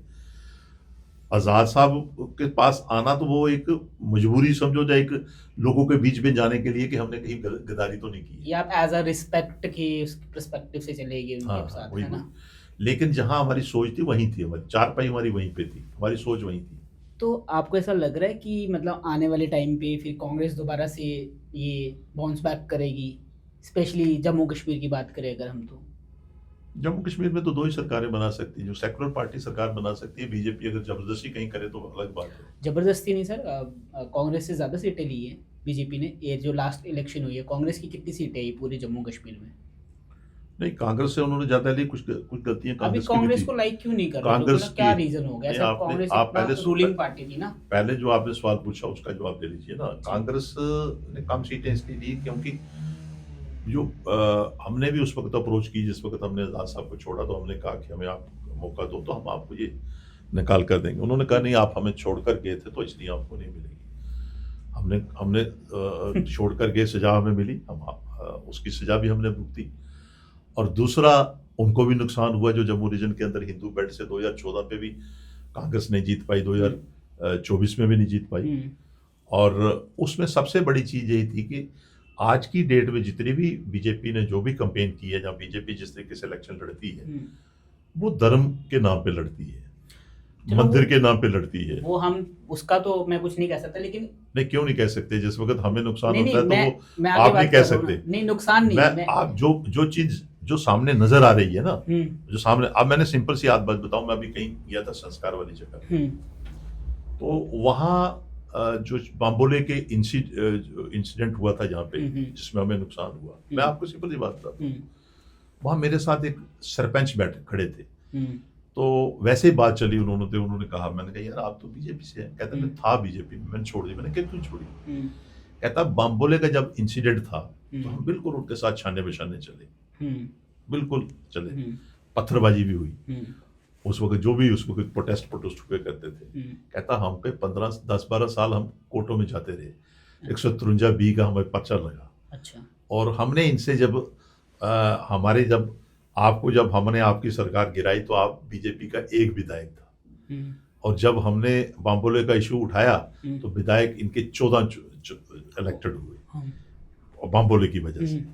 मैंने कहा फिर, कहता हम कोर्टों में फिरते रहे, अच्छा, इनके पास अप्रोच करते थे विधायकों के पास, लेकिन विधायक आपस में ही भिड़ते रहते थे, क्योंकि वो अपना इनका तरीका था कि कभी एमएलसी पे वोट बेच रहे हैं, कभी किसी पे। हमने इन लोगों को जिताया था जो एमएलसी बनाने के लिए वोट बेचते थे अपने। फिर मैंने कहा, लेकिन हम बड़े खुश हुए कि जब बीजेपी और पीडीपी की सरकार आई, हमने कहा चलो हम उस बाम्बोले के टाइम पे जो हमने किया था तो कोर्टों में जा रहे हैं, अब यहाँ से छूट जाएंगे। कहते फिर हमने अप्रोच की सरकार के पास, क्योंकि उस वक्त बीजेपी की सरकार थी, धर्म के नाम पे वोट लेते हैं जी, हमें बाम्बोले के नाम पे लिए थे। अच्छा, मेरे को एक चीज बताओ, उसमें सुन लो ना पूरा। तो मैंने कहा फिर क्या हुआ, फिर जाना था आपने, कहता फिर भी गए। जब हम गए तो हमने कहा कि आपने कैबिनेट में जो पत्थरबाज है वहां कश्मीर के, वो छूट गए। तो जब हम बाम्बोले के जबेले में फंसे हैं, वो एक आदमी कह रहा है कि हम 5-7 और भी हो सकते हैं, और हमने उनसे कहा कि आप हमें भी इसी तरीके से हमारा भी फैसला करवाओ, कहता नहीं करवाए। आज हम कोर्ट में से जैसे भी है, जो भी बरी हुई या कुछ भी हुआ, लेकिन हमें वो रिलीफ नहीं मिला। मैंने सिंपल सी आपको बात कही कि ये धर्म के नाम पे वोट लेते हैं। प्रैक्टिकली जैसे मैंने आपको शिवखोड़ी का कहा कि अभी यात्रा बंद पड़ी हुई है, मैं आपके द्वारा आज बोल रहा हूँ, तो मुझे ये लगना चाहिए कि कल उस पर एक्शन हो जाए। नहीं करते हैं जी, वोटों के लिए, और हमने वो चीज नहीं की है। हमने तो, हालांकि हम उस पार्टी में हैं, चाहे उसमें हिंदू है, मुसलमान है, सिख है, हम उस पार्टी में जाते हैं कि मैंने अगर मंदिर की बात करनी मैं करता हूँ। तो मतलब बीजेपी में खाली हिंदू ही हैं क्या, मुस्लिम और कोई और लोग भी तो हैं अलग? मैं वही कह रहा हूँ ना कि वहां नहीं, मगर वोट लेने के लिए नहीं है ना। जब ये वोट लेते हैं जम्मू रीजन में, तो हिंदू धर्म के नाम पे लेते हैं, जम्मू के नाम पे लेते हैं, मंदिर के नाम पे लेते हैं। मैं एक एग्जाम्पल दे रहा हूँ उस एंगल से। अब मैंने आपको सिंपल सी बात बताई ना आपको, इसमें और भी ज्यादा आपको रोशनी दे सकता हूँ, इसमें और भी बहुत सी बातें कर सकता हूँ। आज ही आप देख लीजिए, जो संघर्ष समिति, पता नहीं आप पूछो या नहीं पूछो, जो संघर्ष समिति आज बनी है एमबीबीएस के लिए, आज देखो 28 आएंगे। उससे पहले एक चीज ये बताइए सर, जब हमारी स्टेट हटी थी, यानी कि 370 आर्टिकल जब हटा था 2019 में, तो उस टाइम पे आपका क्या विचार था? आपको क्या लगता है कि जम्मू कश्मीर स्टेट ही रहनी चाहिए थी, या यूटी बना तो अच्छा हो गया? नहीं, देखिए, आपका क्या ओपिनियन है? नहीं, एक तो स्टेट ही रहनी चाहिए। स्टेट में के क्या फायदे हैं जो यूटी में नहीं है? स्टेट के जो फायदे हो जाते हैं, बाहर का आदमी नौकरी नहीं करेगा, आप लोगों को नौकरी मिल सकती है, जो हमारा पहले स्टेट का कंसेप्ट था। और इवन बाकी स्टेटों में भी अभी आपको कोई स्टेटों में यही है, जैसे आप हिमाचल में चले जाओ तो वहाँ अपने राइट। ऐसी कितनी स्टेटें हैं जो ऐसा है, मतलब 5 हैं खींच के? नहीं, 5 हो या 6 हो, लेकिन हमें उनसे नहीं है हमें गर्ज। हम ये कह रहे हैं कि जो हमारी स्टेट थी, इसमें 370 के अंदर कुछ तरमीम करने की जरूरत थी, वो करना चाहिए था। लेकिन स्टेट को हटाकर झूठी बनाना, मेरे ख्याल वो मूर्खता है जो आदमी इसको एक्सेप्ट करे, इस बात की सोचे। और फिर जिस वक्त बनाई, और जो अमित शाह, कांग्रेस पार्टी ने उसके लिए क्या सवाल पार्टी का नहीं है। आपने मुझे एज ए पार्टी सवाल नहीं पूछा है कि पार्टी की तो ऑलरेडी इसके खिलाफ ही उस वक्त भी जिस वक्त बनी थी, तो पार्टी में तो उस वक्त भी जो एलओपी थे उन्होंने शोर डाला था कि ये गलत है। सवाल पार्टी का नहीं है, आप मुझे इंडिविजुअल पूछ रहे हैं और मैं आपको इंडिविजुअल जवाब दे रहा हूँ। आज की डेट में मुझे आप बताओ कि हमारी यहाँ पर और कोई सोर्सेज नहीं है जहाँ पर, मैंने जैसे कहा आपको पहले भी, यहाँ एक यही है कि यहाँ लोगों को बाहर से कोई आदमी नहीं काम करे तो यहाँ लोगों को नौकरी लोगों को जो मिलती थी स्टेट के टाइम पे। कारोबारी दृष्टि से भी हमें नुकसान हुआ स्टेट बनने से। जैसे आपके जितना भी आप देख के मार्केटिंग सारी खत्म हो गई यहाँ पर बिजनेस की। यहाँ पर बाहर के लोग अब काम कर रहे हैं, चाहे वो वाइन का हो, माइन का हो, या जो भी काम है, जितने भी आप ठेकेदार देखें, यहाँ पे पावर के अंदर चले जाइए आप, जितने इस वक्त जो बाकी मोटे मोटे ठेकेदार जो बाहर के आ रहे हैं, वो यहाँ पर आगे अंगेज करते हैं किसी को आगे काम देते हैं, तो मोस्टली आप पीएचई का देखिए तो सही, एक पॉलिसी गलत बन चुकी है यहाँ पे इस वक्त स्टेट की ड्यूटी बनने से। और आज की डेट में जो स्टेट का रुतबा या स्टेट से है वो नहीं है। और जिस वक्त बनाई, जिस तरीके से अमित शाह जी ने वो पार्लियामेंट में कहा, लोगों की जो एक्सेप्टेशन थी कि ये सारी चीजें ये देंगे, जैसे डोमिसाइल दिया, आज डोमिसाइल का कोई वैल्यू नहीं, क्या फायदा उसका डोमिसाइल का? किसकी वैल्यू? जिस वक्त डोमिसाइल हमें स्टेट सब्जेक्ट हटाकर डोमिसाइल दिया, उस वक्त ये कहा कि इससे आपके जो रख रखाव है जमीन, आप कोई बाहर का नहीं खरीद सकता है। आप उनकी रिकॉर्डिंग निकाल कर देखिए ना, अमित शाह जी ने जो पार्लियामेंट में कहा। आज इन सब चीजों का देखिए, नौकरी भी हमारी चली गई, जमीनें भी हमारी चली गई, कारोबार भी हमारा चला गया। तो आप मुझे बताओ कि हमें स्टेट नहीं चाहिए तो और क्या चाहिए? As a individual you are saying कि स्टेट ही होनी चाहिए। मैं आप सिंपल आपको बात बताऊं कि वैष्णो देवी जाते हैं, हमारे तीर्थ स्थान है ना, आप भी जाते हो। जी जी। वहां जब हम जाते हैं वैष्णो देवी में, तो पुजारी हमारे लोग, पुजारी एक छोटा सा एक तो तबका है ना, जब पुजारी भी जब मैं बाहर गया अंदर जाते हैं तो एक दिन मैं पुजारी को घुटने पकड़ रहा था, प्रणाम की, तो मैं उसको कह रहा था, तो पुजारी, मैंने सोचा जी वाकफ होगा, मैक्सिमम पुजारी हम लोकल हैं, तो कोई छोटी सी स्टेट है, छोटा सा एरिया, सब जानते हैं। वो पुजारी मेरी तरफ देखे ही नहीं। अच्छा। मैंने 1 दफा 2 दफा 3 दफा, लास्ट में जब मैं बाहर निकलने लगा दर्शन करके, तो मैंने कहा पुजारी जी क्या बात है? वो हिंदी में बोलने लगा। मैंने कहा आप हो कहाँ से? मैं बनारस से हूँ। आप मुझे बताओ कि जम्मू कश्मीर के अंदर ये चीजें अगर हों, ये ठीक है। ये वही लोग अब कह रहे हैं जो लोग कल तक जम्मू की बात करते थे, आज वो लोग कहते हैं फिर क्या होगा कि नेशनल लेवल पे भी यहाँ वो लोग आने चाहिए। ये जो उनसे पूछोगे ना बीजेपी वालों से, वो कहते हैं कि पूरा हिंदुस्तान हमारा, यहाँ से लोग आने चाहिए। अब भी वो कहते हैं नहीं जी आज़ादी, अब हम अभी वो उससे पहले हम आज़ाद ही नहीं थे। तो ये उनकी भाषा उस अपने ढंग से, लेकिन चलो इन्होंने कुछ अमेंडमेंट करते, कुछ इसमें तरमीम करते, अलग चीज़ थी, लेकिन रियासत को झूठी बनाकर जो हालत हमारी कर दी है, तो वो गलत है।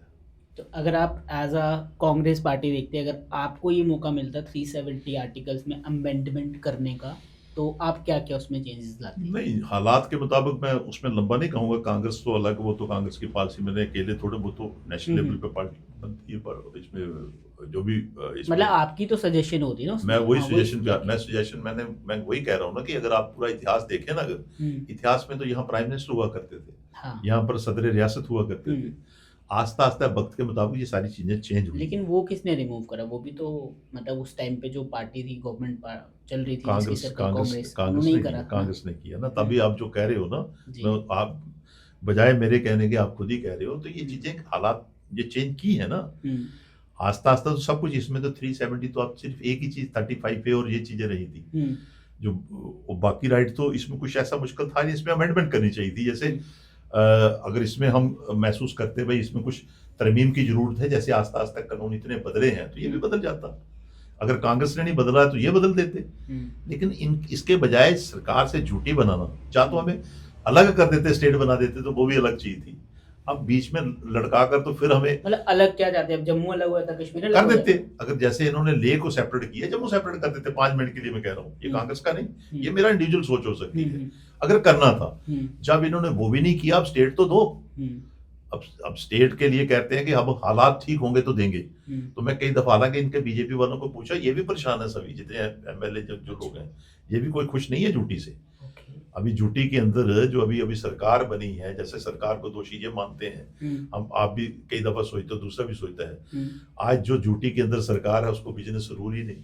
चीफ मिनिस्टर का कद वो थोड़े जो चीफ मिनिस्टर का कद होता है बाकी स्टेटों का। या तो ये एमओएस के स्टेटस भी है जो सेंटर की सरकार के मुताबिक। पहले जो चीफ मिनिस्टर था नंबर 2 पे गिना जाता था उसको। तो उस हिसाब से देखें तो यहाँ स्टेट अभी झूठी जो बनी हुई है, यहाँ तो कुछ नहीं है। तो नाम मात्रा भी है, एमएलए है, क्या है एमएलए के पास पावर? कुछ पावर नहीं है उसके पास। तो ये सारी चीजें मैं इसलिए लंबी हो जाएगी बात। तो मैं इतना कहूंगा कि हमें हमारे साथ जाती है जम्मू कश्मीर के लोगों के साथ, और खासकर जम्मू के लोगों के साथ। ओके, अच्छा, आप माता वैष्णो देवी जो श्राइन बोर्ड है, वहाँ पे आप पहले बहुत सारे मुद्दे उठाते रहे, जबकि आप जब सत्ता पे थे तब आपने क्यों नहीं वहाँ की उसके ऊपर कुछ काम करा, या अगर करा तो कौन कौन सा काम करा आपने? नहीं, जहाँ तक श्राइन बोर्ड का तल्लक था, तो जब हम विधायक बने, क्योंकि वो आप ही के उस पर पड़ता है ना। सुनिए ना, ये 86 में एक्ट बना था और ये गवर्नर एलजी ने बनाया था। गवर्नर ने बनाया था, एलजी ने, उसको गवर्नर थे। जब जिन्होंने ऑर्डिनेंस निकाल कर टेक ओवर किया था, जी। और जब टेक ओवर किया तो उसमें भी कुछ लोगों की उस वक्त अपील थी कि ये गलत है, इसमें संशोधन होना चाहिए था, इसमें ये होना चाहिए था, पुजारी वारीदारों को मिलना चाहिए, ये सारी चीज़ें चलती थी। 88 में जब सरकार बनी जिस वक्त कोलिशन, तो उसमें ये आर्डिनेंस को कन्वर्ट किया गया एक्ट में। और जब ये आर्डिनेंस निकाला था उसमें वाइस चेयरमैन जो थे धर्म ट्रस्ट के उस वक्त डॉक्टर करण सिंह जी थे, वो प्रेसिडेंट थे, उनको उसमें आर्डिनेंस में रखा था उसको वाइस चेयरमैन। वजीर बैजनाथ उस वक्त मेंबर थे वारीदारों की तरफ से उस बोर्ड के अंदर, लेकिन उन्होंने एक्सेप्ट नहीं किया था डॉक्टर करण सिंह जी ने उस वक्त वाइस चेयरमैन। और जब ये आर्डिनेंस का फिर जब कानून बना तो नेचुरली क्या होता है, जब आर्डिनेंस निकलता है तो ऑटोमेटिकली जो भी सरकार बनती है, या सरकार पहले आर्डिनेंस निकाली जाए, उसके बाद सरकार जब कॉन्स्टिट्यूशन बनाती है तो ऑलमोस्ट वही फाइनल होता है। और उस वक्त जब ये पास हुआ तो उस वक्त जम्मू के जो भी विधायक थे, मैं किसी को कहूँ, किसी का मन नहीं था कि इसको चेंज किया जाए, एज इट इज उन्होंने अप्रूव करवा दिया उस वक्त मैं पॉलिटिक्स में, हम लोग बड़े पीछे थे, बैकफुट पे थे उस वक्त, हम इन चीज़ों पे नहीं थे। 87 से लेकर 2002 तक, और फिर उसके बाद हम 2008 तक इसमें एमएलए रहे, जो आपने बात कही है। तो उस वक्त 10 साल ही हुए थे इसको, 11 साल 12 साल बोर्ड को बने हुए। आवाजें थी उस वक्त, 96 में एक आवाज चल रही थी जो वारीदार पुजारी वारीदार 87 से ही चल रही थी कि हमारा जो वैष्णो देवी में जो मंदिर है, जो चढ़ावा वहाँ चढ़ता है, और ये फैक्ट है कि वहाँ जो पुजारी और वारीदार थे उन्होंने ही इस माता की जो जब से माता का मंदिर बना है वही वो पूजा करते थे और वही रख रखाव करते थे। उस वक्त यात्रा भी नहीं आती थी, जो उन्होंने उस वक्त रख रखाव रखा था, उनके साथ जायती हुई थी उस वक्त। हम उस वक्त छोटे थे, कोशिश करते थे, हम पुजारी वारीदारों के साथ चलते थे। तो वो एक्ट में जब इनको डिलीट किया गया, इनका हिस्सा ले लिया गया, तो उनका छोर तो था, उनका प्रोटेस्ट तो था। और उस वक्त कोशिश करते थे वो, उन्होंने कोर्ट में भी गए, सब जगह पे, इनके पास भी, गवर्नर के पास भी आते थे। इन बिटवीन 98 में कोशिश की डॉक्टर फारूक के पास, जब इन्होंने अप्रोच की कि आप ही ने ये एक्ट बनाया है, कोशिश करें कि आप इस एक्ट में तरमीम करें और हमारा जो राइट बनता है हमें इसका हिस्सा मिलना चाहिए, हमें परसेंटेज मिलनी चाहिए। अब पुजारी वारीदार भी इतने कोई पॉलिटिकली इतनी बैकिंग नहीं थी, और कोशिश उन्होंने की, किसी तरीके से मैनेज कर लिया डॉक्टर फारूक अब्दुल्ला को। और जितने भी पुजारी और वारीदार हैं वो सारे हिंदू धर्म से थे, सनातन से थे, अभी भी वही पुजारी वारीदार जो वैष्णो देवी के थे। उन्होंने फिर उस वक्त कोशिश की तो उसने एक लॉ डिपार्टमेंट से एक्ट की तरमीम के लिए पूरा फाइनलाइज भी कर लिया कि मैं इसमें चेंज कर 20-25% इनको शेयर दे देता हूँ। अगर वो शेयर मिल जाता उनको 20-25% तो कोई बुरा नहीं था। क्यों कि हिमाचल के अंदर भी आप जितने मंदिर नौ देवियाँ हैं, कभी आप हिमाचल गए हों, जहाँ जितने भी यहाँ पर सनातनी हैं जम्मू के अंदर, अगर वो हिमाचल में गए हों तो वहाँ मंदिरों में देखें, वहाँ भी पहले पुजारी हुआ करते थे। 1984 में वहाँ एक्ट बना था हिमाचल में, वो इकट्ठा एक ही एक्ट बना था पूरे मंदिरों का, तो वहाँ उन्होंने टेक ओवर कर लिए थे। और लेकिन पुजारी और वारीदारों को 35% उन्होंने रखा था उस वक्त, और उसके बाद उन्होंने आज की डेट में भी उनको शेयर परसेंटेज मिलती है पुजारी वारीदारों को। और जम्मू कश्मीर के अंदर और उसमें ये फर्क है कि वो टोटली हिमाचल के अंदर सनातनी और हिंदू परसेंटेज है, 1 के 2% दूसरे धर्म के हैं। लेकिन यहाँ पे जब टेक ओवर हुआ था तो उनसे सब कुछ ले लिया था। फिर कहीं किसी तरीके से उसके दिमाग में आया डॉक्टर फारूक साहब के दिमाग, तो उसने ये कोशिश की कि मैं इनको पुजारी वारीदारों को कुछ परसेंटेज दे दूं, क्योंकि एक्ट गवर्नमेंट बनाती है, एक्ट ये चेंज करती है। लेकिन बदकिस्मती ये कि वो दूसरे धर्म से है, मुसलमान है, तो वो उतनी जुर्त नहीं कर सकते थे। अमेंडमेंट करने की कोशिश की उसने, लेकिन जब तक कोई दूसरा अपोजिशन नहीं करे तो वो कैसे अपोजिशन ना करे तो फिर ही पास कर सकते थे। लेकिन जिस वक्त उन्होंने एक दफा यहाँ वो कहीं लॉ डिपार्टमेंट से वो फाइल लीक हो गई, तो न्यूज़पेपर में पूरी डिटेल आ गई कि ये परसेंटेज इनको मिलेगी पुजारी और वारीदारों। उस वक्त जो जहाँ के विधायक थे, जो सनातनी थे, हिंदू धर्म के थे, और ये भी पुजारी वारीदार भी हिंदू धर्म से थे, यहाँ से वो लोग उठे। अडवाणी जी दिल्ली से आए, मोदी वहाँ से, अशोक सिंगल जी विश्व इसके थे, विश्व हिंदू परिषद या किसी आरएसएस के थे, प्रेसिडेंट थे, वो आए। प्रोफेसर चमनलाल जी आज वो यहाँ से विधायक थे, शिवचंद्र गुप्ता जी विधायक थे, और उनके साथ जो लोकल लीडरशिप थी जहाँ की बीजेपी की, मैं उनका नाम लूँगा तो अच्छा नहीं लगेगा, ये सारे लोग श्रीनगर गए जब ये बिल पास होना था। अच्छा। हम भी वहाँ थे उस वक्त, हम भी उस वक्त छोटे मोटे लीडर थे।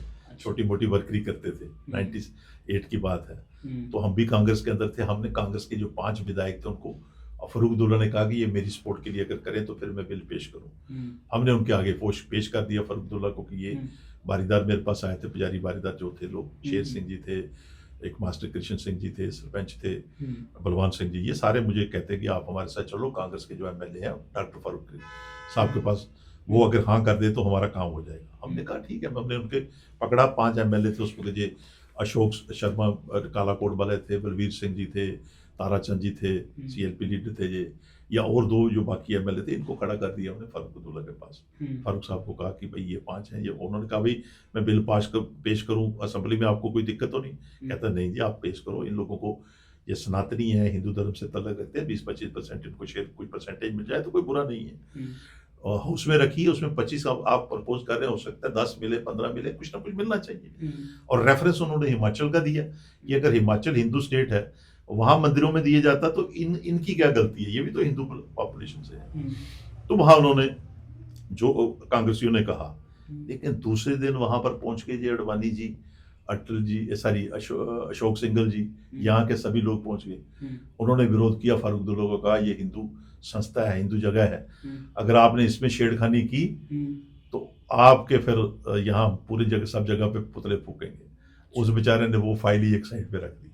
अच्छा, लॉ डिपार्टमेंट से बैठ हुई थी। ओके, तो मेरा ये कहने का, ये आपको जो आपने पूछा मुझसे, तो ये हम कोशिश करते थे इन चीजों की, लेकिन ये एक इशू आ गया वो वाला। हालांकि उस वक्त का जो श्राइन बोर्ड है और आज के श्राइन बोर्ड में बड़ा फर्क है। शुरू में जो श्राइन बोर्ड बड़े थे, जो जितने सीईओज आते थे, तो कभी कोई सजेशन कोई अच्छी देता था आदमी तो वो सुनते थे।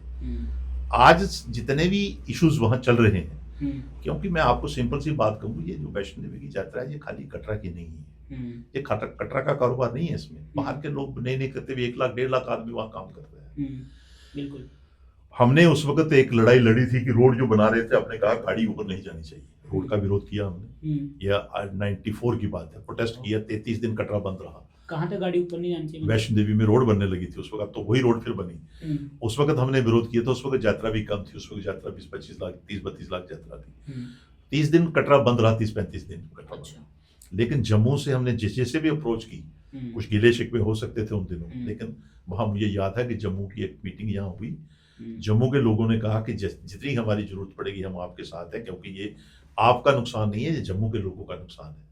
जो यात्री जितनी जल्दी यहाँ आएगा, दर्शन जैसे आएगा, जहां से जितनी जल्दी निकल जाएगा, तो जम्मू रीजन का नुकसान है। आप जम्मू रीजन में, जब लखनपुर, कुछ लोग ऐसे भी बुद्धिजीवी थे उस वक्त मीटिंग के अंदर, उन्होंने कहा कि कुछ लोग विरोध कर रहे थे, लेकिन उन्होंने कहा आप छोड़िए कटरा वालों को, आप कुछ कश्मीर से सबक सीखिए। कश्मीर में एक आदमी आता है, वो 1 हफ्ता रहता है, तो वो 1 दिन में भी कश्मीर देखकर जा सकता है। लेकिन उसको 1 हफ्ता, कभी वो पहलगाम, कभी गुलमर्ग, कभी सोनमर्ग, वो 1 हफ्ता में, 1 दिन में अगर 1000 आदमी, एक आदमी ने 1000 छोड़ना है, 7 दिन में वो 7000 छोड़कर जाता है। और वो कश्मीरी कोई नहीं कहता है कि सिर्फ पहलगाम में आए या श्रीनगर में आए तो चला जाए। वो खुद कहते हैं कि हम और डेस्टिनेशन डेवलप करते हैं जिससे यहाँ घूमता रहे, और कश्मीर की जो रीजन की इकानमी है उससे फर्क पड़ता है। इसी तरीके से उस आदमी ने कहा उस मीटिंग में, मुझे आज भी याद है कि यहाँ पर एक रघुनाथ सिंह जी डीसी हुआ करते थे, वो रिटायर थे, वो उस मीटिंग में बैठे थे, और उनकी बात मुझे आज भी याद है। उन्होंने उस मीटिंग में कहा जम्मू वालों को, सुनो मेरी बात, कटरा वाले आपके पास आए हैं, आपसे सपोर्ट रोड नहीं बननी चाहिए। तो उन्होंने कहा ये खाली कटरा का फायदा नहीं है, मेरी आंखों से देखे, मेरी नजर से देखे। उसने रेफरेंस कश्मीर का दिया। उसने कहा जो लखनपुर से आदमी चलता है, जो लखनपुर से वैष्णो देवी आएगा, और वो 12 घंटे में वैष्णो देवी पहुंचता है, जब जो 24 घंटे यहाँ लगाता है, लेकिन 24 घंटे के बजाय वो आदमी अगर 8 घंटे में चला जाइए, तो नुकसान किसका, कटरा का है या जम्मू रीजन का है? ये सारे जम्मू रीजन का नुकसान होगा। कुछ सीखो कश्मीर से, उसने कहा। तो इसलिए उसने कहा कि हमने भी विरोध करना चाहिए कि रोड नहीं बननी चाहिए। ये सोच रखते थे उस वक्त। आज की डेट में जब ये हमारा उस वक्त हुआ था, फिर 2002 में जैसे आपने मुझे पूछा, मैंने मिनिस्टर बन गया। जो हम काम कर सकते थे उस वक्त, जिस चीज की जरूरत होती थी, पानी की जरूरत थी, पानी क्या करा आपने वैष्णो देवी? पानी जो वैष्णो देवी का मतलब कटरा में तो हमने जैसे पानी की जरूरत थी, बिजली की 24 घंटे आती थी उन दिनों, बिजली पानी उन दिनों आती थी, आज नहीं है। पानी चाहिए था, 24 घंटे देता था। पानी की स्कीमें हमने लाई, जो काम हम कर सकते थे उस वक्त हमने किए। जब उसमें जो रोड की जो वाइडनिंग करनी थी, रोडें खुली चाहिए थी, बाजार, मतलब ये सारी चीजें हमने उस वक्त अपने ढंग से की। और वहां पे यात्रा भी बढ़ती गई। ये सारी चीजें हमने अपने टाइम पे, जैसे अब तो तहसील भी हमने बनाई उस वक्त। उसके बाद सबसे बड़ी बात ये थी कि डिस्ट्रिक्ट हमने रियासी में लाया उस वक्त। तो ये सारे काम उस वक्त, ये फायदा ऑटोमेटिकली इन चीजों का आता है। तो जो आप बात कर रहे थे कि ये फोकस लेकर चले थे कि ये खाली कटरा का फायदा नहीं है, जम्मू रीजन का फायदा, ये पिलग्रम जो है जम्मू रीजन को बेनिफिट देता है। ओके, जो अभी श्राइन रोड माता वैष्णो देवी में सीट्स को लेके जो मुद्दा चल रहा है, उस पे आपका पर्सनल ओपिनियन क्या है? देखिए, जहाँ तक बच्चों की सिलेक्शन है वो तो सभी कह रहे हैं कि मेरिट बेस पे है, और हम भी मानते हैं कि मेरिट बेस पे सिलेक्शन हुई है। दूसरा, हर धर्म का अपना अपनी एक आस्था और अपनी जितनी भी मंदिर, मस्जिद, गुरुद्वारे होती हैं वो अपने धर्म से चलते हैं, अपने सिस्टम से चलते हैं। जो बात अभी उठी है, वो बात जिस पर आप टच कर रहे हैं, तो मैं कहता हूं कि ये जो संस्था है ये अपनी आस्था के साथ चलानी चाहिए और चलनी चाहिए, इसमें त्रुटियां हैं।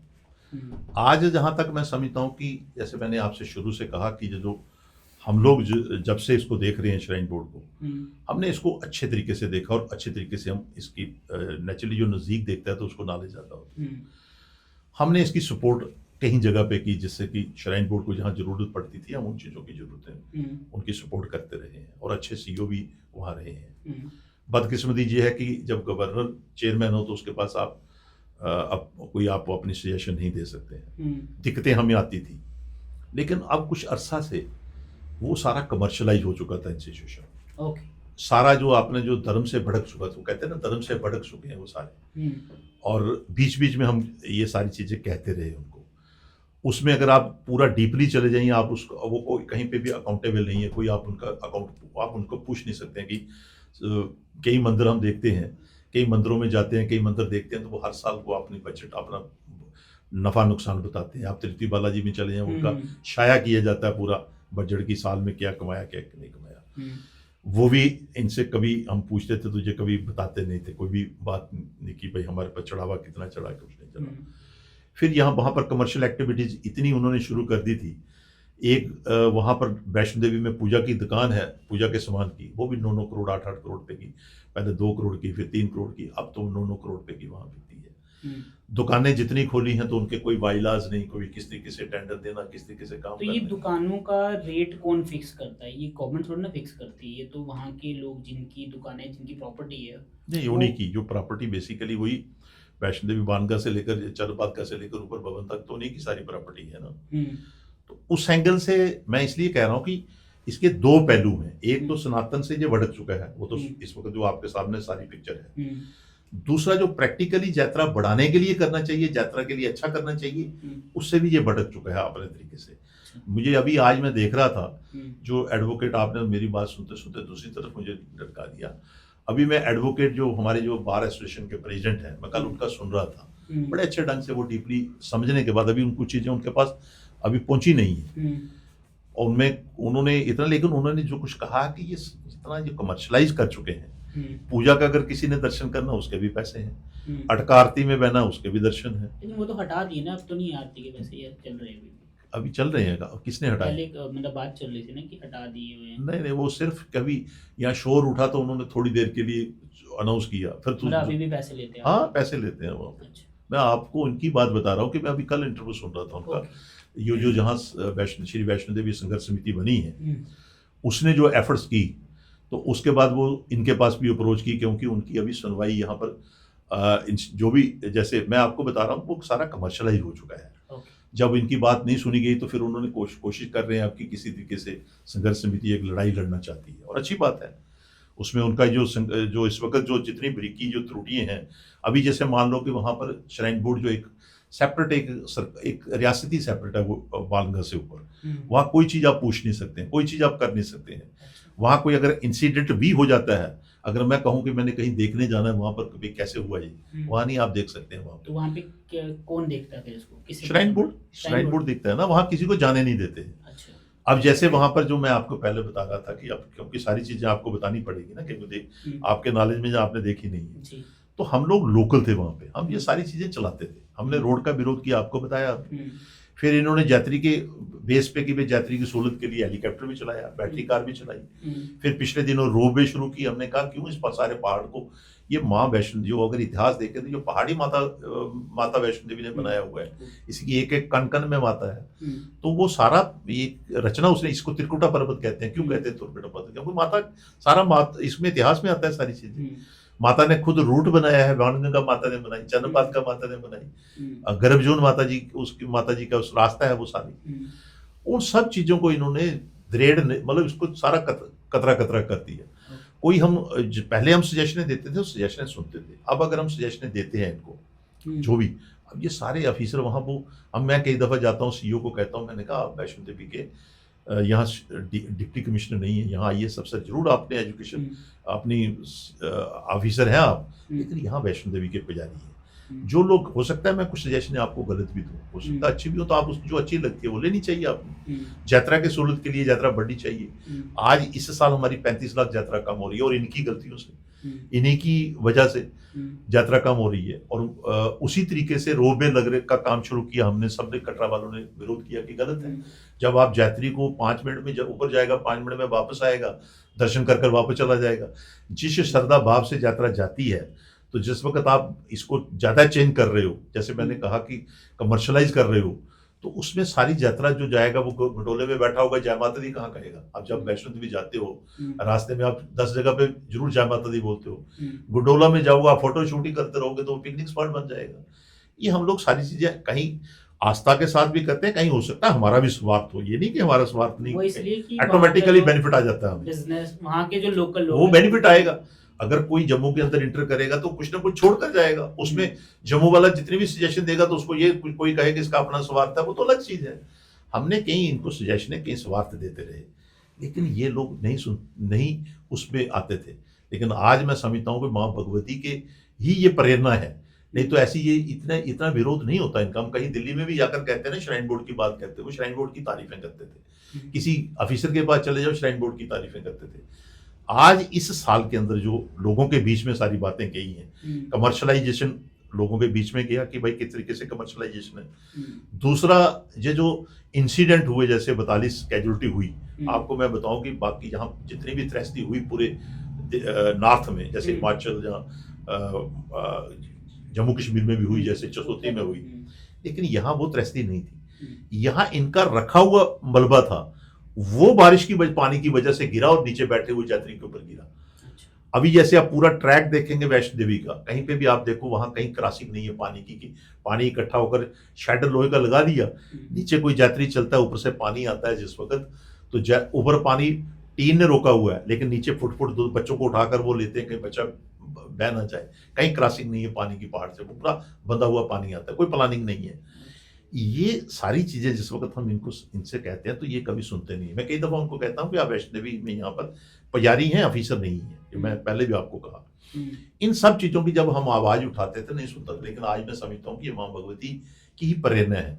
अभी जैसे ये इंसिडेंट जो आप कह रहे हैं, ये जो सीट को, ये सीट का नहीं, जिस वक्त ये कॉन्स्टिट्यूशनल इन्होंने जब परमिशन ली, यूनिवर्सिटी कोई सरकार ने नहीं दी है इनको, इन्होंने अपना रूल्स बना कर दिए कि हमें परमिशन दो। इन्होंने उस वक्त परमिशन लेते समय ये कहना चाहिए था कि हमें माइनॉरिटी बेस पे दो, हमारी माइनॉरिटी कम्युनिटी या हिंदू के लिए, जैसे जो कॉन्स्टिट्यूशन बनता है, इन्होंने उस तरीके से नहीं, इन्होंने फ्रीली जैसे यूनिवर्सिटी बनती है उसी तरीके से लिया। आज इनके लिए परेशानी बनी हुई है। ये सारी चीजें मैं समझता हूँ माँ भगवती की प्रेरणा की वजह से। बहाना MBBS का होगा, इसका कुछ ना कुछ सोल्यूशन निकलेगा, बहाना यूनिवर्सिटी का होगा, लेकिन सब लोग जो हिंदू धर्म से जुड़े हुए हैं, अब इनकी आस्था, इनकी जो सारी चीजें इनके सामने आई हैं, अब ये अगर अच्छे तरीके से लड़ेंगे तो ये सारा श्राइन बोर्ड जो है ये एक आस्था की तरफ जाएगा। नहीं तो अभी ये बिगड़ चुका है, इसमें काफी बहुत सी चीजें ऐसी, जैसे हॉस्पिटल है नारायणा, आप उस नारायणा हॉस्पिटल में चले जाओ तो नारायणा हॉस्पिटल की ये हालत है कि बिल्डिंग स्ट्रक्चर में पैसा सारा श्राइन बोर्ड ने लगाया। मशीनरी जितनी भी वहां पर टेक्निक, जितनी भी वो मशीन है, इसकी जो भी मशीनरी प्लांट जितने भी लगे हैं, वो सारे पैसे इन्होंने लगाई है।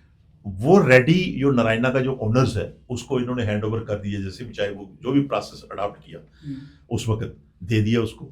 चलो भाई अच्छा हॉस्पिटल बन गया, जम्मू में भी फायदा और लोगों को भी फायदा होगा और साथ में ये अर्निंग भी बनेगी श्राइन बोर्ड की, लेकिन कोई उसका फायदा नहीं है। वो उल्टा इनको नुकसान बताता है। उसने खाली फैकल्टी रखी है वहां पे, मेडिसिन और फैकल्टी, मशीनरी भी खराब होगी तो श्राइन बोर्ड से लेता है। बहुत सा उसमें बहुत सी गलतियां हैं, बहुत सी, अब मैं उसमें कहूंगा कि गफले हैं। तो इन सब चीजों के लिए अब ये जो लोग सामने आए हैं, मुझे यकीन है कि अब ये लड़ेंगे, लेकिन इनके लिए भी प्रॉब्लम है। इनके लिए प्रॉब्लम ये है कि जैसे इन्होंने संघर्ष समिति बनी, इन्होंने कहा कि जैसे बाम्बोले की संघर्ष समिति थी, हम उस हिसाब से आंदोलन कर सकते हैं, कहा इन्होंने। तो हमें भी, हम तो इनके जहां इस संस्था को ठीक करने के लिए हम सपोर्टर हैं। जैसे हमने, लेकिन आप ओपनली आए नहीं सामने इस मसले में। अब उसके अलावा हम आ रहे हैं ना, हमने, आप मेरा रिकॉर्ड निकाल कर देखो, हम बोल उनके पास बैठकर नहीं कहेंगे। तो जब मैं आपको इंटरव्यू दे रहा हूँ, जब बाकी जगह दे रहा हूँ, तो ओपनली तो यही है। अब उनके पास नहीं बैठने का भी मैं कारण बताता हूँ। क्या कारण? उनके पास बैठने का यह है कि बाम्बोले में यही लोग थे। जैसे बाम्बोले का इशू इनको कुछ मिला या ना मिला, लेकिन संस्थाएं जम्मू की सारी धर्म की थी, सनातन, सारे सनातन की थी, धर्म की थी। जब ये इलेक्शन, उस वक्त एमएलए एक था, 1 से 14 एमएलए इन्हीं लोगों ने बनाए। अब जब आप एक संस्था को चला रहे हैं, एक धर्म के नाम पे चला रहे हैं, धर्म के नाम पे ये नहीं है कि जो बीजेपी का इलेक्शन लड़ेगा वही सनातनी है। तो मैं अगर कहीं कि दूसरी पार्टी से लड़ता हूं, मैं सनातनी नहीं हूं। मैं जैसे आपको इतना लंबा बताया मैंने कि शिवखोड़ी बोर्ड बनाया मैंने, या रास्ते में अगर 3-4 स्टेशन है, 9 देवियां का हमने डेवलप किया, सियाड़ बाबा को किया, धनसर को किया, जाओ देखो जाकर वहां पे। तो सनातनी, तो जहां मैंने पहले सिंपल सी बात कही कि इंसान कहीं पे भी चला जाए, चाहे वो अफसर बन जाए, चाहे वो इलेक्टेड हो जाए, जहां भी जाए वो अपने धर्म को अपने, मैं कहीं भी चला जाऊं तो मैं मंदिर में जाऊंगा, मेरे साथ अगर कोई पार्टी का दूसरा होगा मस्जिद में जाएगा, दूसरा गुरुद्वारे में जाएगा। धर्म की बात तो, कोई धर्म की आस्था तो नहीं छोड़ता ना कोई भी। लेकिन ये जिस वक्त इलेक्शन आती है, तो कुछ ऐसी संस्थाएं हैं, कुछ ऐसे लोग हैं जो उसमें चले जाते हैं कि हमने जी ये सनातनी है, हमने इसको जिताना है। सनातनी की क्या डेफिनेशन है आपके पास? यही डेफिनेशन है कि इन्होंने सनातनी के रोल पे 1 से 14 आदमी एमएलए बनाए। तो आज वो 14 कहां चले गए थे जिस वक्त बाम्बोले के जो लोग फंसे हुए थे? अब 14 के बाद इन्होंने 28 बनाए, सरकार भी बनाई, तब भी ये रहे। अब 2024 के इलेक्शन में 28 एमएलए जीते, 2 मेंबर ऑफ पार्लियामेंट जीते, सनातनी इन्हीं लोगों की वजह से जीते। और जिस वक्त इनका दबदबा था, आज इन्होंने, उनको पूछना चाहिए कि आप कहां सोए हुए हो। आज वो इनके पास नहीं आ रहे हैं, आज वो इन्हीं को डांस कर रहे हैं। अभी आप देख लीजिए जो आवाज उठी, हालांकि मैं आपको बताऊं एमबीबीएस के इश्यूज के ऊपर जो मैंने कहा, मैंने अपने ढंग से, अगर आप मेरी रिकॉर्ड देखेंगे, सबसे पहले मैं बोला, मैंने कहा कि ये गलत है, थोड़ा सा इसको सुधारने की जरूरत है। जो बच्चे आए उनके खिलाफ नहीं थे, लेकिन सुधारने की जरूरत है। अगर ये एक धर्म की के ऊपर आवाज उठेगी तो उसको सुधारने की जरूरत है। लेकिन वहां उसके बाद संघर्ष समिति भी आज एक्टिव हो गई। आज जब संघर्ष समिति उठी तो मुझे चाहिए तो ये था कि जो 28 विधायक जहां से जीते, सबसे पहले वो इनके पास आते। वो इनके पास नहीं आए, वो गवर्नर के पास गए, इनको लेकर नहीं गए, गवर्नर के पास गए। गवर्नर के बाद फिर हेल्थ मिनिस्टर के पास गए। ये जो संस्थाएं 60 संस्थाएं जुड़ी थी, ये अच्छे कार्य के लिए निकली हुई हैं बाहर, इनकी सपोर्ट करनी चाहिए थी। और उसके बाद इनको वहां श्राइन बोर्ड को जाकर मेमोरेंडम देना पड़ रहा है, अफसर इनको नहीं बुला रहे, जबकि हिंदू धर्म की सेंटर में भी सरकार है, एलजी साहब भी हिंदू धर्म से हैं, ये भी हिंदू की आस्था की बात कर रहे हैं, सनातन की। लेकिन सिर्फ यहाँ क्रेडिट लेने की बात है कि वो बीजेपी वाले कहते हैं कि हम अपना क्रेडिट लें। आज सिंपल सी बात है, यहाँ हमारे विधायक हम ऊपर लोकल, आज तक उसने इस टॉपिक पे जो आप मुझसे पूछ रहे हैं उनसे पूछो। मैं तो शुरू से ही बोल रहा हूँ जिन सब चीजों को कैसे ठीक करना, कैसे, वो नहीं बोल पा रहे हैं। मैं अभी देख रहा था, चीफ मिनिस्टर का स्टेटमेंट आया, महबूबा जी का भी स्टेटमेंट आया। उन्होंने कहा कि मुफ्ती साहब ने यूनिवर्सिटी के लिए जगह दी थी, चीफ मिनिस्टर साहब ने कहा कि ये फारूक साहब ने दी थी। आपको लगता है वो सच बोल रहे हो? तो सब अपना अपना ही मैं नहीं, मैं आपको क्लैरिफाई कर रहा हूँ ना। ये जो जमीन थी, ये जमीन लोगों से एक्वायर की है, श्राइन बोर्ड ने पैसे दिए। जब श्राइन बोर्ड ने जब ये यूनिवर्सिटी बनानी थी, क्योंकि सरकार का रोल सिंपल ये आ जाता है कि जो श्राइन बोर्ड मांगेगा वो उसकी सैंक्शन देनी है। श्राइन बोर्ड की ये गलती है कि जब ये रूल्स या बाईलॉज वगैरह बना रहे थे, जो प्रपोज की यूनिवर्सिटी, उसमें किस किस तरीके से होना चाहिए वो नहीं किया। यूनिवर्सिटी के लिए जब जगह ले रहे थे, मुझे याद है उस वक्त हम पॉलिटिकली इतने नहीं थे, लेकिन हम मीटिंगों में जाते रहते थे। श्राइन बोर्ड जब जमीन के लिए दे रहा, 3 जगह एक कमेटी बनी थी, 3 जगह आइडेंटिफाई की गई है, 3 जगहों पे यूनिवर्सिटी के लिए प्रपोज की गई, इन 3 में से कहीं बनेगी। एक तलवाड़ा में, एक यहाँ भी बनी हुई है यूनिवर्सिटी, और एक संद्राणी की साइड पे आइडेंटिफाई की। लेकिन ये लोग जो लोकल थे बेचारे, क्योंकि उन्होंने सोचा यूनिवर्सिटी बनेगी, हमें पता नहीं कितने फायदे होंगे, अपनी जगह हम दे देते। वो लोग कहते थे कि हमारी जगह ले लो आप, तो यहाँ यूनिवर्सिटी बनाओ। फिर गवर्नमेंट ने, श्राइन बोर्ड ने पैसे दिए, गवर्नमेंट ने एक्विजिशन की, वो जमीन खरीदी उस वक्त। ये सरकारी जमीन नहीं थी। अभी भी कुछ लोग यहाँ बीजेपी वाले भी कई दफा, मैं किसी को नहीं कहूँगा, कोई सुन रहा था उनकी बात भी, कि चलो जी अगर सरकारी भी दी तो जम्मू रीजन की, नहीं ऐसी नहीं थी, लोगों ने जमीन दी और इस लालच से दी थी कि हमारे बच्चों को यहाँ पर रोजगार मिलेगा, नौकरियां मिलेंगी, हमारे बच्चों को यहाँ एडमिशनें मिलेंगी, हॉस्पिटल की जगह दी वो इसी नजरिए से दी कि हमारे लोगों का इलाज होगा। ये सारी चीजें गायब हो गई जिस वक्त इन्होंने यूनिवर्सिटी ने जगह ली श्राइन बोर्ड ने, और उसके बाद जब रूल्स बना 1908 में, तो 19 उसमें जब असेंबली का इन्होंने जब गवर्नमेंट को दिया, अपना प्रपोजल दिया यूनिवर्सिटी बनाने के लिए, ना इन्होंने पुजारी बारीदारों का ख्याल किया, उसमें रखना चाहिए था, ना इन्होंने जिनसे जमीन ली उनका ख्याल रखा, और ना ही जम्मू रीजन की जो हमारी लोगों की जो इनके साथ जुड़े हुए लोग हैं, जो सनातनी हैं, उनका ख्याल रखा। इन्होंने अपने हिसाब से बनाया। ये सारी चीजें त्रुटियां थी, इसमें त्रुटियां थी। अब जो इनके जहन में आई है, तो मुझे यकीन है कि अब कुछ इसमें अच्छा ही होगा जो भी। ऑलराइट, थोड़ा लंबा हो गया कोई बात नहीं, अभी आगे और बढ़ते हैं। सो आपको क्या लगता है कांग्रेस का बिगेस्ट ड्रॉबैक क्या है? लीडरशिप क्वालिटी या कम्युनिकेशन गैप या क्या है, मतलब एग्जैक्टली जिसकी वजह से जम्मू कश्मीर में अभी कांग्रेस वीक होती गई पिछले कुछ सालों से? देखिए, इसमें ऐसा है कि यहाँ तक कांग्रेस 70 साल देश में राज किया, और अब ये ठीक है कि जो देश की इस वक्त हालात हैं, जो देश की सोच है वोटर्स की, कुछ देर बदली थी। वो उस फोकस में जा रहा था, वो उन चीज़ों को नहीं देख रहे थे कि भाई क्या क्या डेवलपमेंट हुई है, क्या क्या हमें मिला है। कभी आप पिछला फोटो निकाल कर देखेंगे कि आपका जम्मू कैसा था, देश कैसा था। उन सब चीज़ों पे कांग्रेस का रोल रहा है। कांग्रेस ने एक गलती की कि जैसे बीजेपी ने 570 दफ्तर बनाए पूरे हिंदुस्तान में, वो कांग्रेस ने नहीं बनाए। आपने कांग्रेस ने बनाने चाहिए था। जहाँ इनके पास जादू है, कहाँ से मतलब क्या, मैं समझा नहीं। जो बीजेपी के ऑफिस हैं डिस्ट्रिक्ट हेडक्वार्टर पे, अभी आप देखें ना जाकर डिस्ट्रिक्ट हेडक्वार्टर में जो ऑफिस बने हैं 5 स्टार की तरह, अच्छा, जहाँ नेशनल लेवल पे बने हैं, कांग्रेस उन चीजों पे नहीं जाती थी। अच्छा, कांग्रेस का यही था कि हम IIT बनाएं, IIM बनाएं। लेकिन जम्मू कश्मीर में तो IIT कांग्रेस ने नहीं बनाया, यहाँ पे तो बीजेपी ने बनाया। नहीं, मगर शुरुआत तो उस वक्त हुई थी। ये कुछ चीजें, मैं ये एक एग्जाम्पल दे रहा हूँ आपको। मैं ये कह रहा हूँ कि जो चीजें बनाई हैं, मैं उसमें नहीं जाऊंगा कि किसने क्या बनाया किसने नहीं बनाया, लेकिन जिस वक्त शुरुआत हुई थी, जैसे बिजली पावर स्टेशन ही, हमारे पास बिजली नहीं थी उस वक्त, गांव शहर के अंदर बिजली नहीं हुआ करती थी। कटरा शहर में बिजली हमने देखा कि हमारे टाइम पे आई है। तो डेवलपमेंट का फोकस लेकर उस वक्त चली थी। उस वक्त सबसे टफ ये था कि डेवलपमेंट करवाना, देश को उन्नति की तरफ ले जाना। उस वक्त कुछ था ही नहीं आपके पास जिस वक्त आज़ाद हुआ हिंदुस्तान। रही बात जो कांग्रेस का आपने सवाल पूछा, कांग्रेस के अंदर लीडरशिप जो है आज की डेट में, राहुल जी हैं, पढ़े लिखे हैं, उनके मुकाबले में कोई पढ़ा लिखा नहीं है। आज किस तरीके से वो मेहनत कर रहे हैं वो आपने देखा है। उसने तो प्रैक्टिकली पूरा बाई फुट वो सारा पूरा देश घूम कर देख लिया उन्होंने, हर एक की नब्ज पकड़ ली। उसका भी फायदा नहीं हुआ ना। फायदा, नफा नुकसान सेपरेट चीज। आप जैसे अब जितनी मर्जी मैं बातें कहूंगा, जिस वक्त वोटर ही समझ नहीं पाएगा, वोटर को मतलब दैट मींस कम्युनिकेशन गैप आ गया ना, कि मतलब समझा नहीं पा रहे हम। वही मैं कह रहा हूँ ना, आज जो वोटर है आज महसूस करना शुरू कर दिया। आज की डेट में वोटर को ये महसूस होने लगा है कि हम भटक रहे हैं। कैसे पता चला आपको कि महसूस हो? अब हम देखते हैं ना, जब लोगों के बीच में जाते हैं, अब हम समझते हैं कि लोग इस बात को समझ रहे हैं कि हमें बेवकूफ़ बनाया जा रहा है।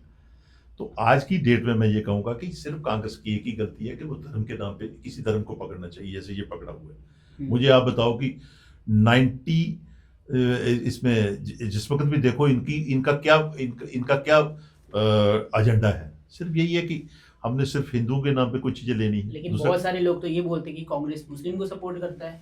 नहीं, वो जब सेकुलर होंगे तो आप तो मुझे भी कहेंगे।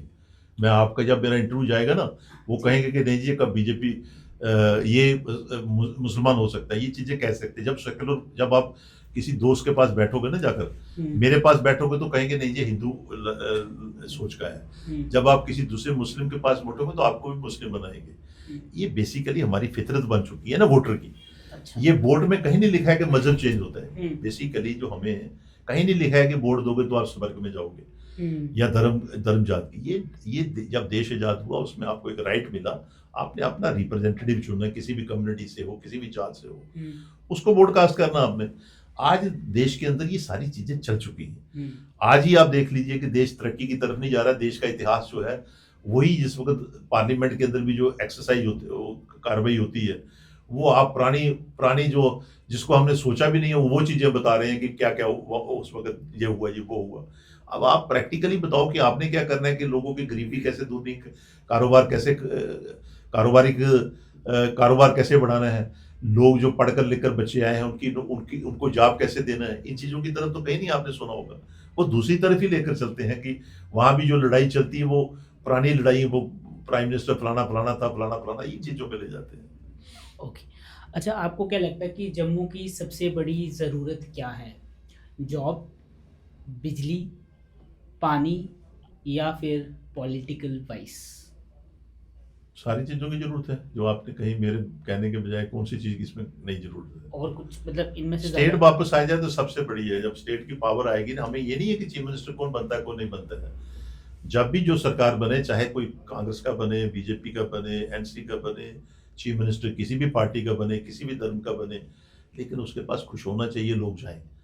आज की डेट में आप देख लीजिएगा, आपने किसी के पास जाना है, किसके पास जाना है, ना आपके पास पावर हो किसी के पास, ये जो चीजें आप जितनी कह रहे हैं कोई सरकार नहीं आपको देगी, क्योंकि सरकार फैसला नहीं कर पाएगी। तो जब आप सरकार फैसला नहीं कर पाएगी तो आप ड्यूटी में ही खुश रहोगे, तो उसमें लोग तो सफर हो। ये जो चीजें आप बोलो दोबारा, क्या क्या चीज आप कह रहे थे, वो सारी चीजें आपसे दूर है, वो सारी चीजें आपसे दूर है। अच्छा। जब तक सरकार नहीं बनेगी, सरकार तो है ही नहीं ना यहाँ पे। ओके। सो जब आप ग्राउंड में टूर पे जाते हो तो ज़्यादातर लोगों की क्या डिमांड रहती है आपसे, मतलब कि क्या काम हो रहा है या क्या नहीं हो रहा है? जब तो क्या बोलते मैं हैं? जिस वक्त मैं एमएलए बना तो उस वक्त तो हम 3-3 दिन पैदल जाते थे, 3-3 रातें व्यतीत करते थे घर से। आज के टाइम पे भी तो आप मैं वही जाते दे रहा हूँ ना हो आपको।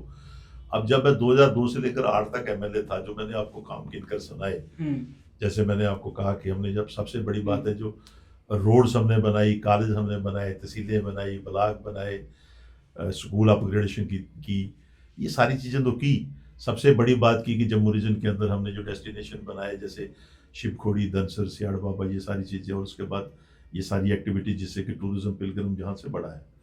अब हम जहाँ जाते हैं तो सबसे ज़्यादा फेस ये करना पड़ता है। हालांकि मैं 2008 तक मिनिस्टर रहा, उसके बाद फिर मैं 6 साल में एमएलसी रहा, 2017 तक हम रहे, फिर उसके बाद तो गवर्नर रूल लग गया। अब जब भी हम कई लोगों में जाते हैं तो लोग कहते हैं कि जहाँ आप काम छोड़ कर गए थे वही है, तो यही फेस करना पड़ता है। वो कहते हैं ये रोड आपने यहाँ छोड़ी थी, इससे आगे नहीं बढ़ी है, जी आपने इंफ्रास्ट्रक्चर तैयार किया था, यहाँ इसकी रेनोवेशन है, ये टूट रहा है। ये चीज़ें हम सुनते हैं, यही फेस करना पड़ता है। Okay. If Congress comes to power तो उनके लिए 3 सबसे गारंटीड काम क्या रहेंगे पर्सनली, आप मतलब लोगों के लिए?